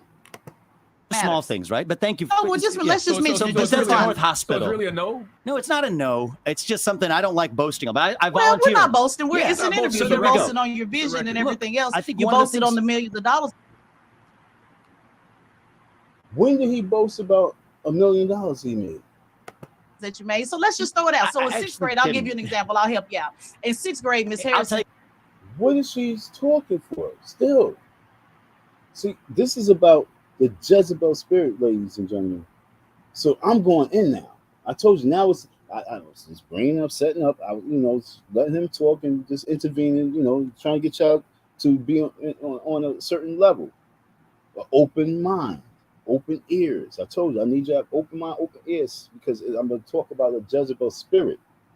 So I let the man talk, and I broke little things down so you can really, you got your own brains, but I'm trying to, not persuade you, but just get you to open up your ears, open up your minds, and be able to see this devil. And ask yourself, do you have this spirit in you? Because today is going to get cast out. If you're watching this tomorrow, it's going to get cast out. Watch this video. Listen to my words. You have to look at this right here, this spirit right here, and ask yourself, are you of that spirit? And if that spirit is within you, you have to find a way to get it out of you. Because this is hurting the nation. This spirit is the same spirit that got millions of young boys killed. This is the spirit that got millions of young boys locked up. Because this spirit will have, when a person with open eyes know there's a demon, this spirit has men want to protect her because she's pretty. Beating fire out this person because they hear them in a conversation and she's too damn loud and being disrespectful. Now he has to defend himself with words, and these niggas want to come over and be superheroes, as opposed to see that this is a Jezebel demon. Because if she wasn't, she wouldn't be raising her mouth to some man. Huh? What? Not in the way that this man can cause some harm, because your mouth is a weapon. And you don't know what you're going to trigger off. And so now, here come guys want to protect your dirty, filthy, demonic mouth. Are you crazy? But nah, we ain't talking about that enough. We ain't stressing that enough. But that's what's killing all these boys. That's what's locking up all these boys. Why we don't talk about that shit? Why we always want to talk about, oh, we need to stop the violence, oh, we need to save these boys, oh, these boys are controlled, but we don't talk about the Jezebels behind the shit. That's what you get here. You get that real.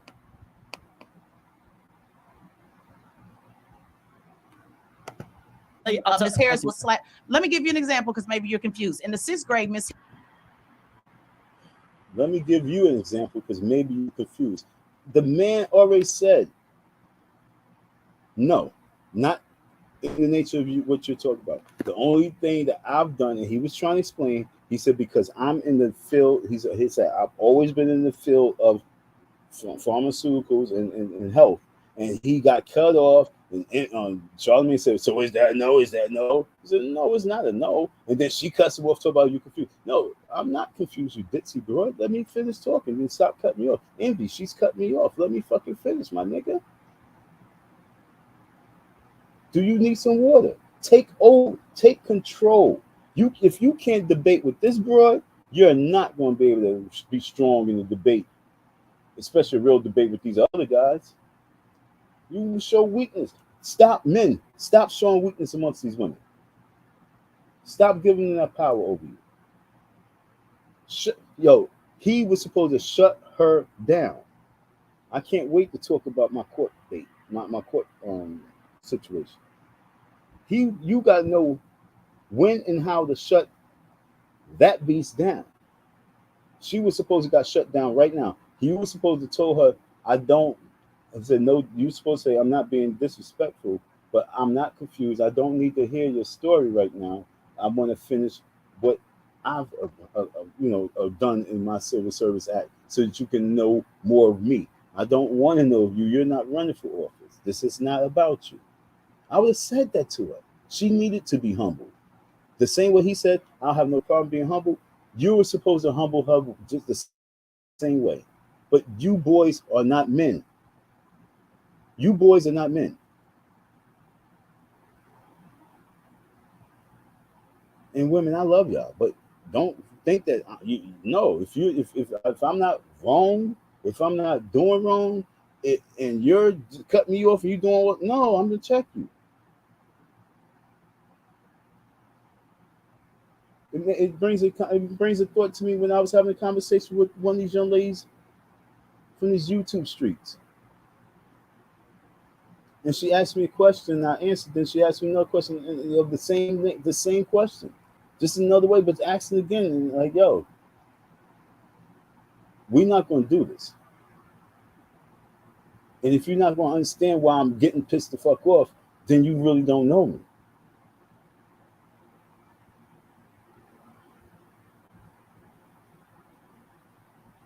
We be interviewing each other too much. We be testing each other too much. We be questioning stuff too much because we be having our own answers in our own heads, and then we want to question you and answer because we try to get the answer to what's the thought that's in our head. Once I figure that out, and when I get in those frequencies and I peek what you're doing, you're going to get that ultimate trolling war. You're going to get that dude to come out. I don't try to do brain games, the manipulation. That's when you're messing up with me.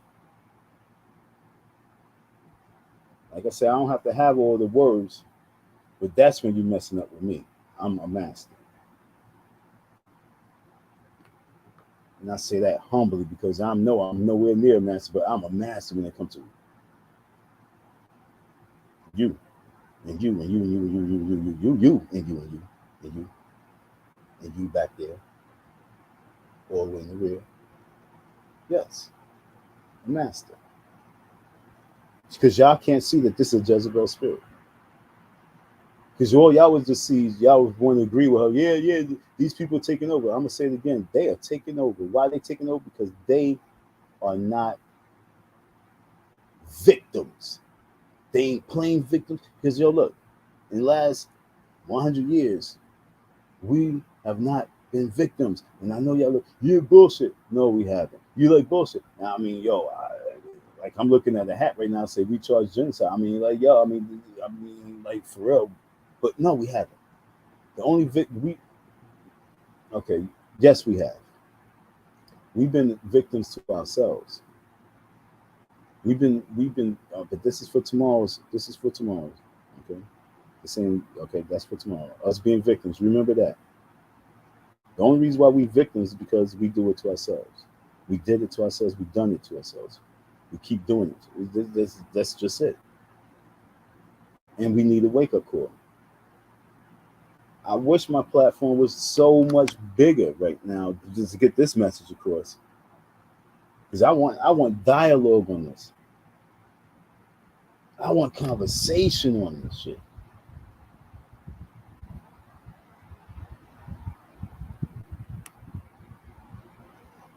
Hopefully this message will reach a couple of people, and hopefully this reach a Jezebel or two. I hope this reached you.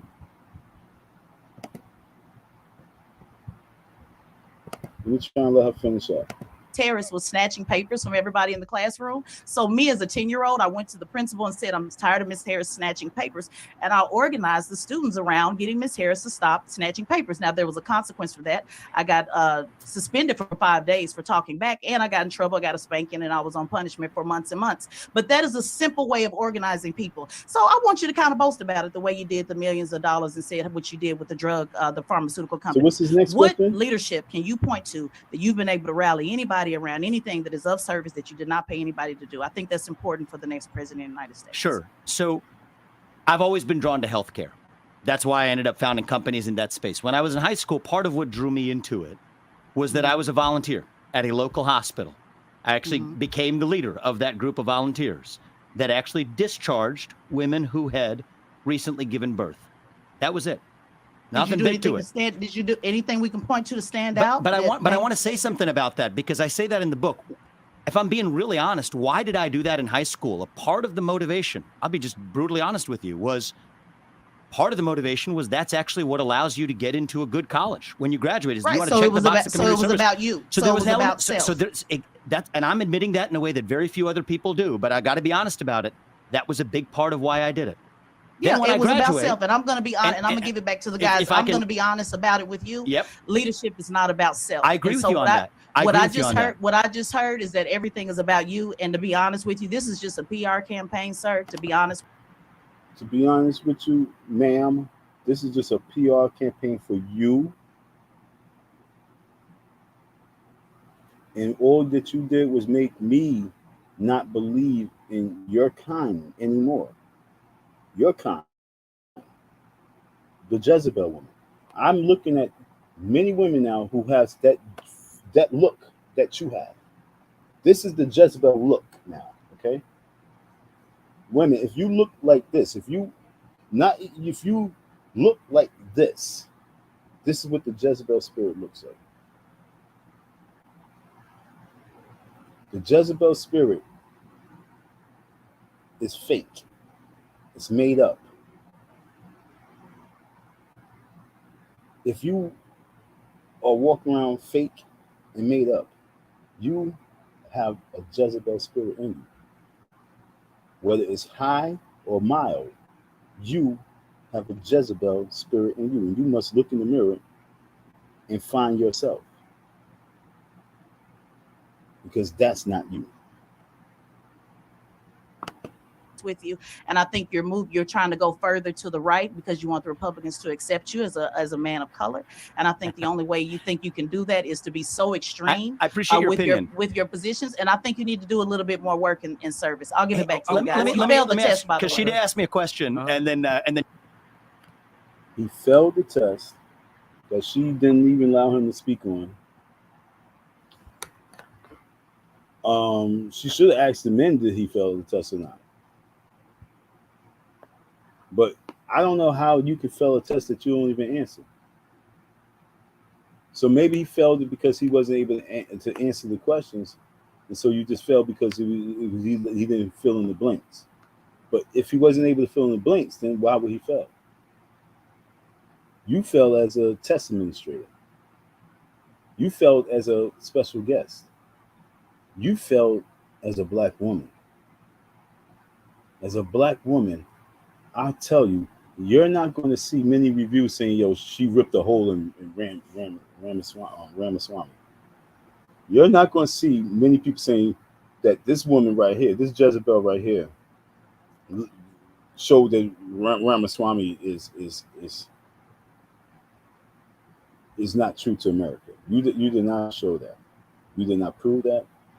All you just did was prove that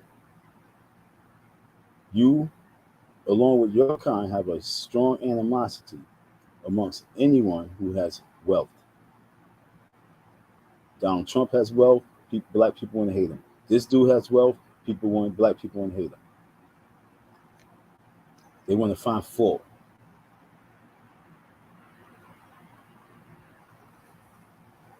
So she said, I'm going to pass the mic back to this dude. He didn't finish answering questions. He wanted to finish answering questions for the people who's listening, because he's not talking just to her, for her. He knows that the people who's listening also is listening. So he's also still trying to give clarity to the people who's listening. Okay. He's on the radio. He's not on her podcast. He's on the radio. Then you guys said you wanted to hear a response, but I think I heard an expression of opinion. So just, I want to make sure you're all done before I respond to it. No, just wanting to say that even then, I would still want you to point out, even at the hospital, something that you did that made you stand out. She said, even then, at the hospital, and that's what he was trying to do. He was trying to do that. Even the way he was explaining, he was trying to explain. Like he said, that what motivated him was the volunteer work that he was doing so he could get into college, and everything that was coming to him made open up his eyes that he can fall into a category of a leadership role. But she's not allowing this man to develop his film. She can't see the picture because she's not. Yeah, that's what y'all do. Y'all do not allow people to develop their film. It's like y'all bring a light on the shit too fast. You bring the light on people when they trying to develop the film. It takes a little bit of time to develop this picture. Y'all Instagram instant mother effers slow down. Because pure intellect know how to develop film to paint the right picture. Bozo. Now she went back to the same thing that he was trying to answer, and then she goes back to it. Well, even then, you go, well, talk a little bit about. So now he's going to try and talk about what he was trying to talk about. Let's see how that goes. Out on when actually taking a leadership role, but you already answered it. You said you did it because it was a motivation to get in college. Exactly, which means and it was I'm being about very you. honest about that. But, So everything has been about you. So as Let me- a veteran, let me as tell a you veteran, something. I it's appreciate very this. hard for me to follow leaders that make everything about them. So you might want to work on that because it's a lot of. As a black, she's saying veteran, but I don't really hear that. She's saying as a black woman, it's hard for us to follow any man. See, you got to do the translation. As a black woman, it's hard for. She said veteran twice. So as a black woman, as a black veteran, it's hard for us to follow any man who's moving because for himself. But it's a nation of women. That's what we're doing because we got to do that. We got to do that. We got to move for self. It's funny how on one side of the seesaw, the women, it's women on one side of the seesaw, then you got man on the other side. You got the women this side of the seesaw. What we got to do is we got to do for self. We got to do for self because ain't nobody gonna do nothing for us. It's the men over here. Yo, I gotta build myself up because for me to be able to provide for a family, I gotta be able to maintain myself. And then once I can maintain myself, I can really do for the family. When I have a family, then everything you're doing for self. Yo, there's no winning with the black Jezebel.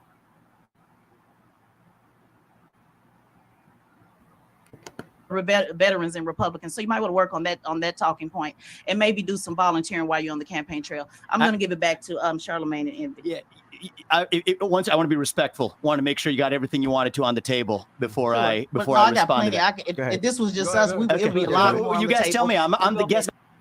Okay, now he's about to turn up. The man in him is ready now. He's fired up now, and the show's only 25 minutes in. So he only was opening up a little bit by himself 12 minutes, and she took over the next 12 minutes. So she took over half of the 25 minutes. So now he's warmed up. So now she got him pumped up. She got all the testosterone flowing now, and now he's ready. And Charlemagne even said, "No, you can speak," but because he's trying to make sure, yo, I want to talk, and you done cut me off 1,000 times. This clown over here, Envy, has not checked her. He's even looking at him. You know what I'm saying? He's looking at Envy. Like, I just want to make sure I can speak now, because you ain't saying nothing to this broad. You want to check me, but you're not checking her. I just want to make sure this is your show. I'm just a guest. See, now he's turned up now. He's a professional guy. So now you're seeing how he's professionally turned up. And now you're going to see true clownism in full effect. Now, if you thought it was bad then, he's doing exactly what I'll be doing. You good? Can I speak now? Can I speak? And I speak 2 seconds, and I'm getting cut off by Shorty. Like, damn. Let's see. It's on your show. You tell me when I'm good to speak. Go ahead, sir. Go ahead. You sure? You sure about that? If we're good. Yeah, we're sure. So, He said for good. That was the 1,000% man in him. He's an Indian guy. He's not of us. So that was him being strong now. He's not hood product. So for good now. He's tight. I think there's a different worldview that we have. And I think the worldview is how one... He's eloquent. I think it's a difference of cultures right now.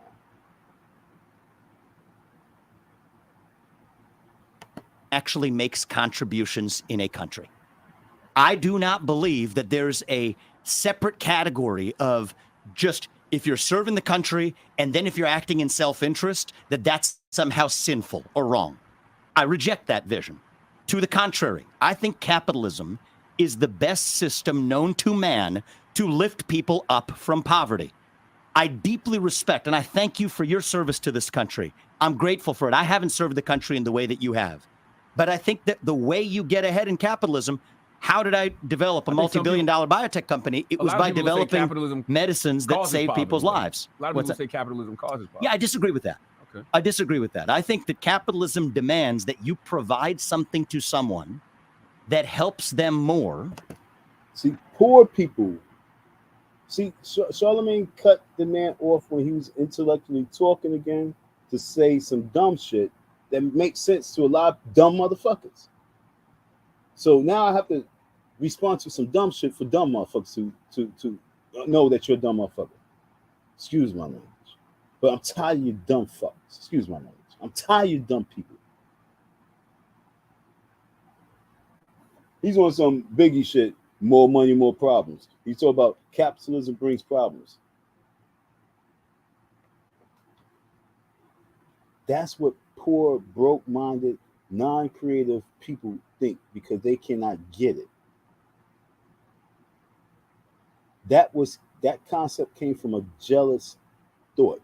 That concept came from a jealous person because they was envious of all those other people who was able to get it. They probably even tried to get it, but was not good at it. So all they can just do is work and then complain about those who getting up. When I was in school, when I was checking up into capitalism and communism, I always felt capitalism was a little messed up. And that's because I felt like those people will get up so high. I say, damn, where are you trying to go with it? But that's because there's the wrong spirit in the world. And because there's no family structure, you're going to have that spirit. So it's going to take people to get in power who believes in family, who believes in building a community with family first. Not with the thought of individualism, but if you're going to make a baby, you're going to be a family.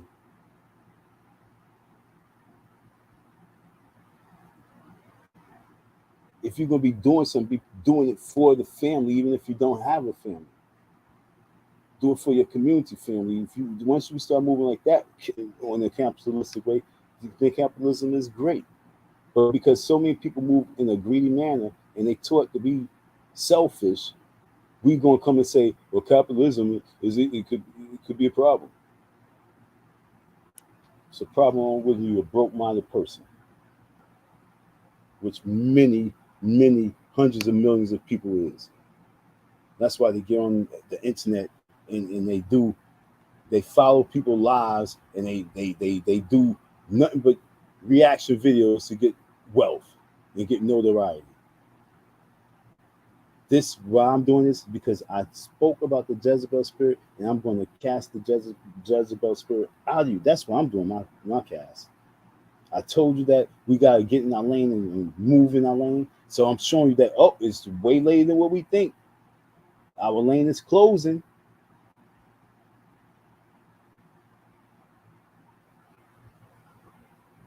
Oh, like I said, tomorrow I'm going to do a little barbecue for this club tomorrow, this camp club.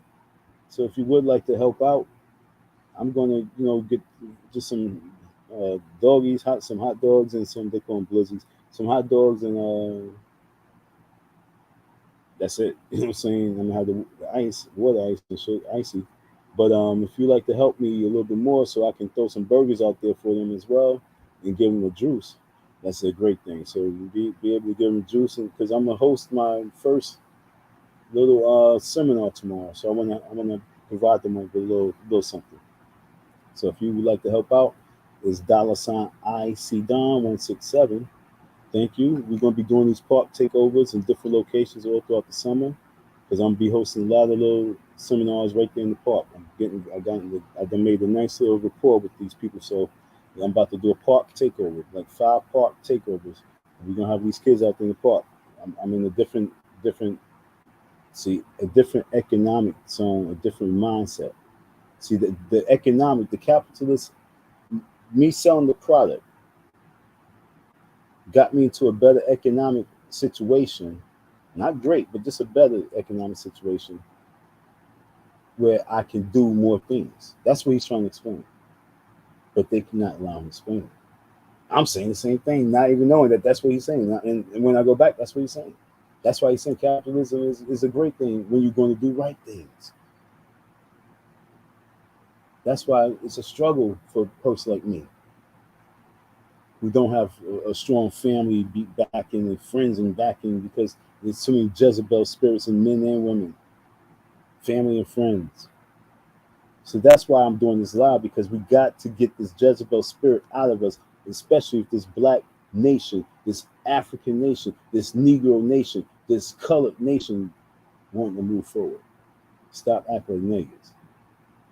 And I ain't talking about the nigga culture, I'm a race. I'm talking about the nigga ignorant nigga.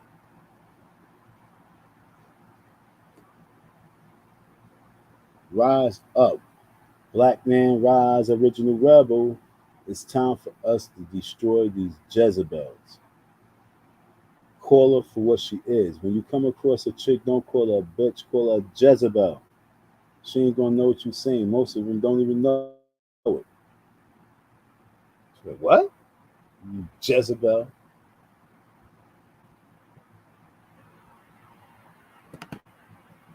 This is real right here. This right here. Like I say, this guy, in 2 weeks, I want you to go back to the Breakfast Club and see how many views this man gonna have. This interview right now is at 320,000 views. I guarantee it's gonna be at 400 to 500,000 views in the next 2 weeks. That means he's getting a lot more notoriety because of this ditzy broad coming out here thinking that she's gonna make this man fail her personal test of hatred, self-hate. This man's $630 million in net worth because he was volunteering at a hospital to get into college. And what did he was sitting around reading books. So when the time comes, he can save a life. But no, that's not good enough for this Jezebel. And he's trying to talk. And what happens as he's trying to talk? Then you're actually charging them for it. That's the only way. That's the a tried and business true model, way. sir. That's it not is a business service. model. It's not. I'm not That's saying not it's service. I'm saying it's But having see, an impact on an society. elected official is service. That's the disconnect. That's right. So that you're now, missing, that they didn't I'm teach you. moving on to there are phases of our lives where we do different things. Well, you're moving straight all the way up to President of the United States. You know, I don't view it as a hierarchy. I don't view it as a hierarchy. I don't believe in hierarchies. The hierarchy is the way the bureau. Like I said, folks, gay shit in the background, but yo, why is it that she's still talking?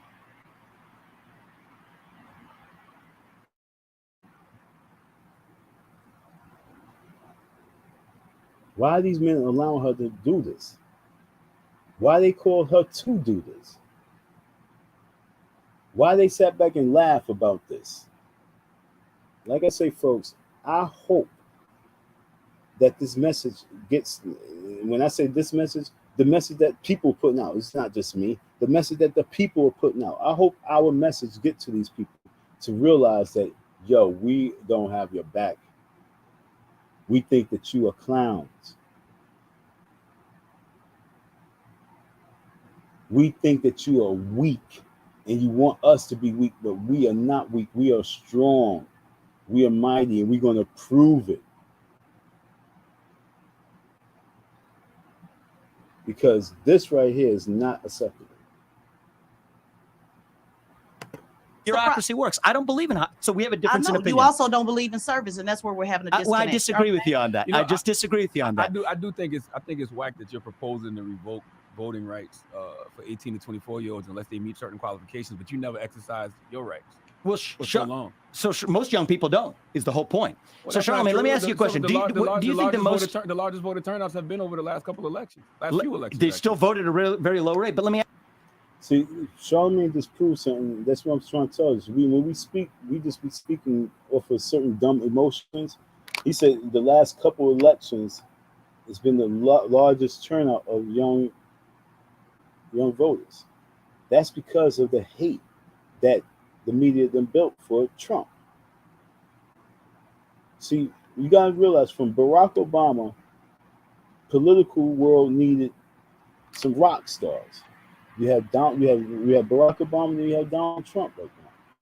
So that's the reason why the young people is really into it, because of from Barack Obama's wave to Donald Trump wave into this present day. There's a wave right now, and the young people's getting part of the wave, and that's why this dude says, "Why the wave is like becoming known? Let's now really give the people more pride and stake into it, because the wave is whack." But we think that, oh, it's big, yo, dude, this is horrible. Back in the '60s was a larger turnout than what we got now for voters, for young voters, period, especially black voters. So what are you talking about? Let me ask you a question. What do you think about high school students being required to pass the civics test? What's your perspective on that? The one that you proposed? The one that every immigrant has to pass in order to enter the country. If every high school student has to pass that before they graduate, what's your take on that? I don't think there's anything wrong with it. Okay, good. Now, see, like I said, Charlemagne is one of the most intelligent ones out here. He just be asking stupid stuff because, he's doing that black dumb shit. But like you said, the one that you just proposed, he said, I don't see nothing wrong with it. Now, let me tell you something about the law as it exists today. Men in this country, not women, but men are required by law to register with the Selective Service, age 18 to 25. That's the draft. We don't have a draft, but men have to register. If you don't, they put you in prison. At least they can. It's a criminal offense if you don't. My view is I would decriminalize that. I don't like the government telling you what you can and cannot do. That's not the American way. But if you want to enjoy the civic privilege of voting, then I think it is perfectly legitimate to say you have to at least know something about the country or have served that country, one or the other. Absolutely. Now, I think that what do we actually care about, right? What do we can do the personal attack thing. We care about the country. We care about the country. The cornerstone of democracy, though. Voting is the cornerstone of democracy. I have Excuse Now look. He said, so like I said, he said, so what do we care about? What are we really on? We said we can do the personal tax, and he's still in conversation, and she jumps, oh, it's a cue for me. I ain't personally attack you. Didn't you say I personally attacked you? Now, did he say that she personally attacked him? Because technically, he can be talking about envy, because envy attacked him. He can just be talking about personal tax of how politicians be doing personal tax, period. But like he says, what are we really talking about here? We can do personal tax. We can talk about your policy, this policy. Like I said, we don't know what he was really going to say. But we'd be so much on the hatred, negative thought. Oh, well, I thought that's what you was going to. No, that's not what my thought was, you bozo. Now you made me lose my thought because you made me have to entertain your dumb ass. So I'm going to rewind again so we can hear him in clarity. Was this about her? Was this about anybody in that room? Or was this about policy and politicians and what we really want from the nation? Okay, so is this about, this campaign, and if we're going to campaign in a campaign attacks, or are we going to have a campaign of real solutions? Now let's see where he's going with it. Because like I say, I'm able to pick stuff up for what I believe for what it is, as opposed to what I'm thinking it is. Because most of the time, folks, you guys are going to think negatively. So you got to hear for what the person is saying. So I'm going to rewind a little bit again, and so we can hear again. Because I want to know what his brain was on, what he's thinking, so we can know how when she cut him off again, how she stopped a brilliant mind from saying whatever he's trying to say. Now, like I say, I'm trying to see if he was talking about them in the room, or if he was just talking about the whole political process itself and how they spend so much time on debating and arguing back and forth about one another, as opposed to real strong solutions. Let me see. That's right. And here's the thing. Here's the thing that's different is, I think that what do we actually care about, right? You have to at least know something about the country or have served that country, one or the other. Absolutely. Now, I think that what do we actually care about, right? What do we? I mean, we can do the personal Well, attack voting thing. is- voting We care is about the not personal country. attack, We sir. care about Voting the is the country. cornerstone of democracy, though. Voting is Yeah. the cornerstone That of you didn't democracy. exercise. I have For a not. long Sir, time. Yeah, excuse that's me. right. And you know, here's the thing. Here's the thing that's Respectfully, different sir, is, yep, sir, excuse me, because this is important. We have to pause it. This is not a personal attack. that's okay. This is you, and I know that as a Republican, you are certainly not soft. So this is not a personal attack. Yeah, This I'm is okay with asking attacks, about too. this is about asking about your background and how it correlates, how it's relevant to saying you're going to serve this country, because president is actually So I have been an serving open book in the last no, 3 years. yeah, I know, and I'm going Absolutely. page by page. And but I'm it's not saying an that I attack. have not- I'm gonna let you finish. Yep. But I want to be clear: it's not an attack. Okay. Because you've been an open book, but that doesn't Totally. mean I have to like what's on the page. That's fair But enough. it's not an attack. I'm just reading the book. Yep. And so How many times did she let him know respectfully, I wasn't attacking you? He said, oh, it's okay. And that should have been it. If after she said it wasn't attack, it should be nothing that comes out of her mouth that will show any level of disrespect. So, because if she felt like, oh, no, don't get me wrong, I'm sorry, sir, I'm not attacking you, then leave it. If you felt that's what, then leave it like that. But when you start going in and keep talking, it shows that you're lying and that you're a devil and you're the Jezebel. when I hear somebody say you need to get to either pass this test or do some type of service to the country, and I spend hours looking, you were in the Phi Beta Kappa. So is she attacking now? What is she doing right now? She got notes and notes and notes and notes. She's highly prepared for him. He has no preparation for her at all. The only preparation he has for her right now is to be in the turtle shell position, defending her blows in a presidential, eloquent way. And he's handling himself very well. What is she doing right now? Her head, she's looking down, she's looking at notes, and she's about to do what first? She's about to do what to him? Did you have a leadership role in college, the honor roll? When somebody sets service as the standard and they've done no service except to themselves, that's a fair question. It's a question, That's and a you fair just question. couldn't answer the question. So if he saved someone and healed their prostate or saved someone from this and saved, that was for himself. I mean, look, It's I was not on an attack. I was on high school student council. Yes, absolutely. Were you Now he had to go back to that question that was answered back like 1912, 19 minutes in. He's going back to that at 29:12. 10 minutes later, he's back to the same question that she asked again.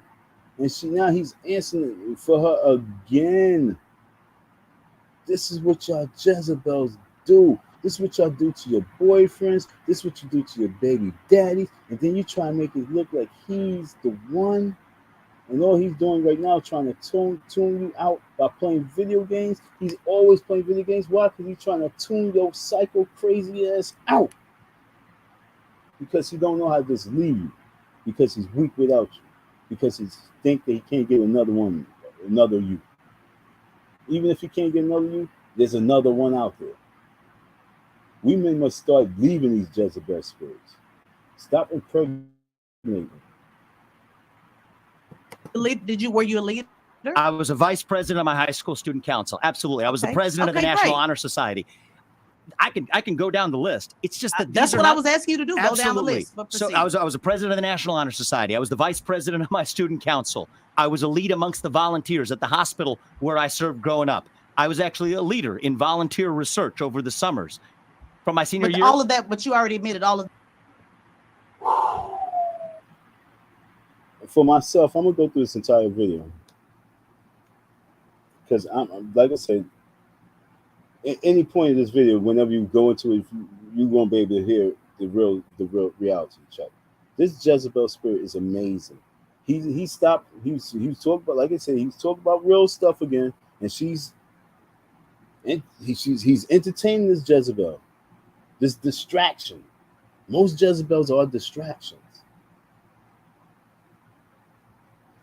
And he's going down the list, and he's going down the list, and as he's going down the list, that was to get into college. She's Not talking. Go all of ahead. it, but I am admitting it. I think that I know it's that's important. self-service though. I just do A you lot of understand the that- difference a between lot of- self-service and I service? think So if everything he said is self-service, then the answer was answered a long time ago that no, he did not do no service, and especially like you. He already answered that. So if he's going down his whole list again, because you want to asking the same question that he answered, if you want him to go down the list for you just because you want him just to entertain you and he's doing it, and now you're still saying, well, that's not service. He already answered. He didn't do any service according to what service that you believe he should do. What is we talking about right now? And I think the reality is, and I think we just all have to be more honest, when many high school students are serving today, not all of them, but I think let's smoke it out. I don't like that structure where we actually and mix I don't like the service with structure, self-interest. and I don't like the structure of somebody saying somebody need to give service as a veteran. I don't like the structure of somebody That's going fair, to and the we can highest disagree. office of the land and have not served anybody at any time unless it was self-serving. So this is where we just have two different ideologies. And I know your and goal here's my was to come here and perspective. get into. Here's Yeah, my I know. perspective. That's why we got different Remember, perspectives. two guys, you got to leave in 5 minutes. I know. I'll let them wrap up. Let me just say one thing is here's my vision of the run for presidency. And this is why I say I'm an open book is my job is to make sure people in this country know who I am. Time out. Now, Envy said he got to go. We're going to wrap this up. That was his way of trying to tell this chick to shut up. Now, so now he said, hold on. So now he's off of whatever she's talking about. He's off it. Now he's talking about why he's running for president. This is for the people who's listening to hear now. And what I stand for. And I think that very few politicians on either party actually get that job done. So what I say is I'm an open book about who I am and what I stand for. Whether the people of this country want to vote for me, that's their question, not mine. That's their job to determine, not mine. And you're free not to vote for me. I expect you won't, and that's okay. But I'm doing my job in the 3 books I've written over the last year, in the conversation I'm having with you guys, being far more honest than any politician that I know in the last 10 years in this country. And I think when I say we want to fix corruption, you don't know what the first step is. The first step is actually people being honest. So you guys know me. You know what I stand for. I haven't hit back on that. Whether the people in this country want to vote for it, that's their choice. Do you want to unite the country? I do want to unite the country. So why is like one of your marquee campaign proposals making sure black people can no longer benefit from affirmative action? See, here's the thing. It's actually been a disastrous experiment over the last 60 years. I've seen the impact that it's had. Unlike a lot of other executives I've had, senior executives in my company who happen to be black, senior executives in my campaign who happen to be black. I actually went to a majority or close to majority black school 1st through 8th grade. There isn't a single one of those black kids or black colleagues that could not have achieved everything I have in my life. I firmly believe that to be true. And I have seen the unfair discrimination behind closed doors, the things that people will say behind closed doors, about somebody who would have had that position anyway, but was unfairly tarred with the taint of saying they got it because of a race-based quota system. I think that's unjust to everyone across the board. And I think that the right way to do this is actually ensure equality of opportunity, educational access at an early age, which, by the way, we don't have in this country, starting at an actual young age. How about doing that in a way that's agnostic to race? That way we prevent seeing one another on the basis of a color of our skin, but we actually solve the real inequalities that we have when it starts with inequality of opportunity, starting with education. So my view is, I think my approach is actually going to be more successful in lifting up more black Americans than have been the Lyndon Johnson approach of actually using race-based quota systems. So if the Supreme Court does rule on affirmative action and they do ban it, who do you feel it benefits versus who it hurts? I think that it helps everyone if they end race-based affirmative action in college admissions. I think it will literally help everyone in different ways because it restores merit in the United States. Are we perfect in ensuring equality of opportunity? No, we're not. The fact that kids are trapped by the zip code in which they're born, determining where they go to school, is a problem, which is why I favor universal school choice in this country, which has actually done more to help black Americans than has any affirmative action program. What's your thoughts on people saying that you got Don Lemon fired? Grandpa, when I found the bird, Well, tomorrow live stream, tomorrow's live stream, I'm actually going. What up, chat? Oh, I didn't even see it. Yeah, tomorrow's live stream, I'm actually going to continue a little bit more because the ending was just as good. And this Jezebel spirit is going to reveal itself again. I'm gonna actually just gonna because I'm gonna use this this piece right here for tomorrow's live, which is going to be more so focused on Vivek. I hope it's Ramaswamy, because Ramaswamy and his Indian culture is about to really close our lane up because he makes sense and he's going to pressure us on a different level because there are people like in my neighborhood. There's this big mosque being this big Muslim temple that was just built, and there's been a huge influx of men from Yemen and Tibet. Muslim guys from Yemen and Tibet getting up so many businesses, and not just businesses, but all these smoke shops and all the dispensaries. They got them on smash. Now they got this big ass temple. And hundreds of people come into the neighborhood, and I know it's all about takeover. So, ladies and gentlemen, our lane has been closed so much right now that if we do not wake up and start identifying our problems from the inside and dissecting it and destroying it, starting with these Jezebels.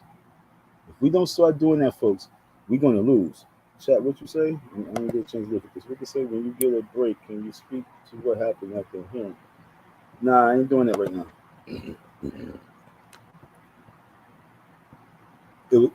That was priceless.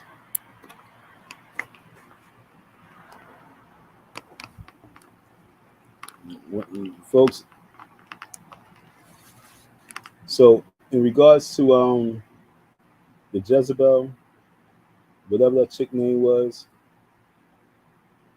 I'm going to continue it tomorrow, but it's going to be more about the Indian invasion and what do we need to do? Do we need to team up? Huh, folks? Do we need to team up with the Indian invasion?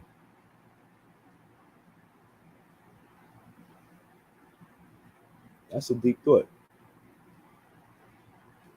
Do we need to team up with the Indian invasion? What do y'all think? Do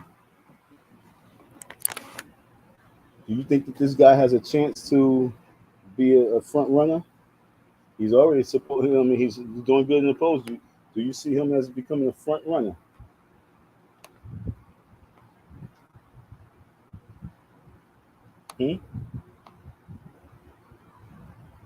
Well, keep an eye out.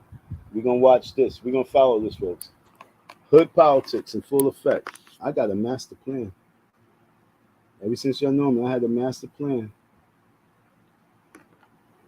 It's either we're going to get in or we're going to get in where we can fit in so we can take over, folks. That's what you're talking. When I'm talking, that's how I'm speaking. We're going to get rid of Jezebel so they don't infiltrate our movement. And folks, we're going to play this game.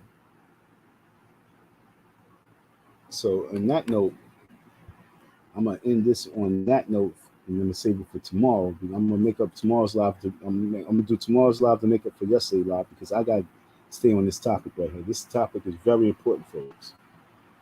This presidential race is definitely a good one. It's a hot one. It's brewing and stirring up.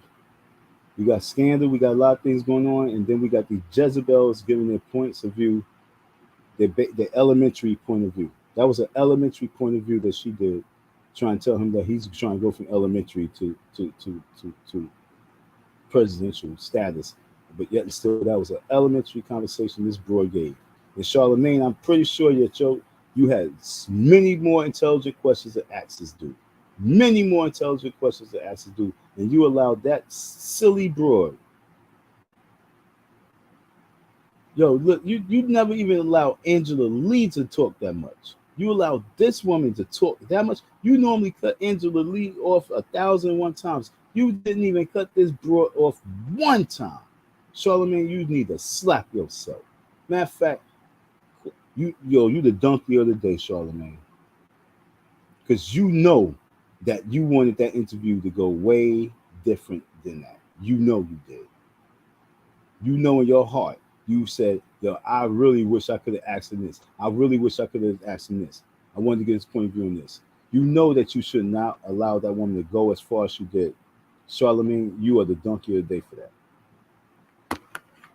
So that's what I gotta say for that. Now, as for this right here, folks, as for this right here, Chats Live Matter asked me, he says, yo, when you get a break, can you speak to what happened at the hearing, the Umar Johnson lawsuit? The people want to know.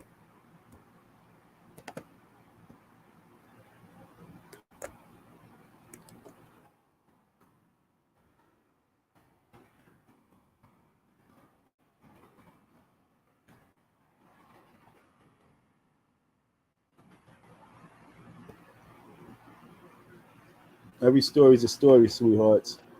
Every story is a story. I got y'all all the way to this point. I got y'all all the way to this point. All I can tell you is, like I told you before, you guys can try and cancel me, make me become obsolete, make my story become nothing. Shout out to Chats Live and Slew, everybody else who be tuning in. Shout out to you folks. So keep your ears closed. Don't include yourselves. But many folks abandoned the ship. Don't speak about the situation. Gave the man a pass, a super pass. And I told you then, I said, well, after the court hearing and everything goes through, I might just disappear. If this chick didn't do this, I wouldn't even be talking today. But this is a story, like I said, the Jezebel spirit is real. So I must talk about this shit. There's no way I can leave this story alone. We fighting spiritual warfare. But what happened in that courtroom, when I say it's priceless,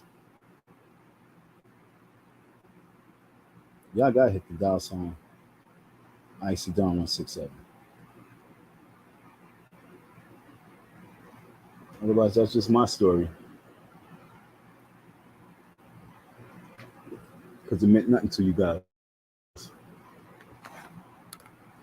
We didn't get it to go the way we wanted, the way I wanted, the way I needed the story to be carried and moved. It didn't go that way.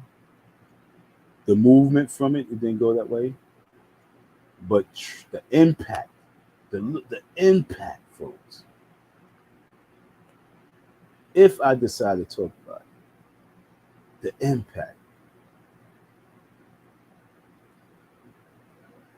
I put it to you like this, folks. I'll give you a cliffhanger. Okay, here's a cliffhanger. Because this is pay-per-view.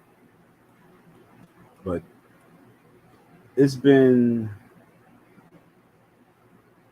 2 years.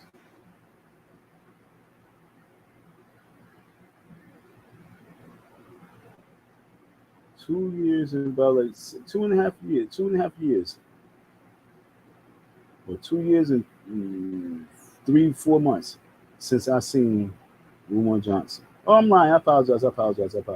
I did see him when I rolled up on him at that art shop, whatever that is. And yo, homeboy, you need to really holler at me, boy. You know I done hollered at you a few times, man. Holler at your boy, man. Stop playing games. Y'all better stop playing games. About to start putting everybody on blast, super blast. About to put everybody on super blast real soon. I'm about to become a different level of cocky. Just because. It's time to turn up. Not because of what took place, but it's time to turn up, folks. What took place with that court is I saw Umar Johnson face to face. No bodyguards, no security, just me in him. And we went into the ring. And ladies and gentlemen, if you would like to know what took place in the court, like I said, it was epic. And I could have made it 3 times worse. But I didn't want to turn up that much. Oh, folks, I ain't want to turn up that much. I had to keep the dial at a nice 3. I had to keep the dial at 3. If I would have turned it one more notch, I couldn't tell you what the outcome would be. So I had to chill. But if you'd like to know the story, I need some help with my barbecues. $ Icy Don 167 support Project Picnic. We about to take over. Sponsored by the FDMG. Thank you for your listen, your support. Peace.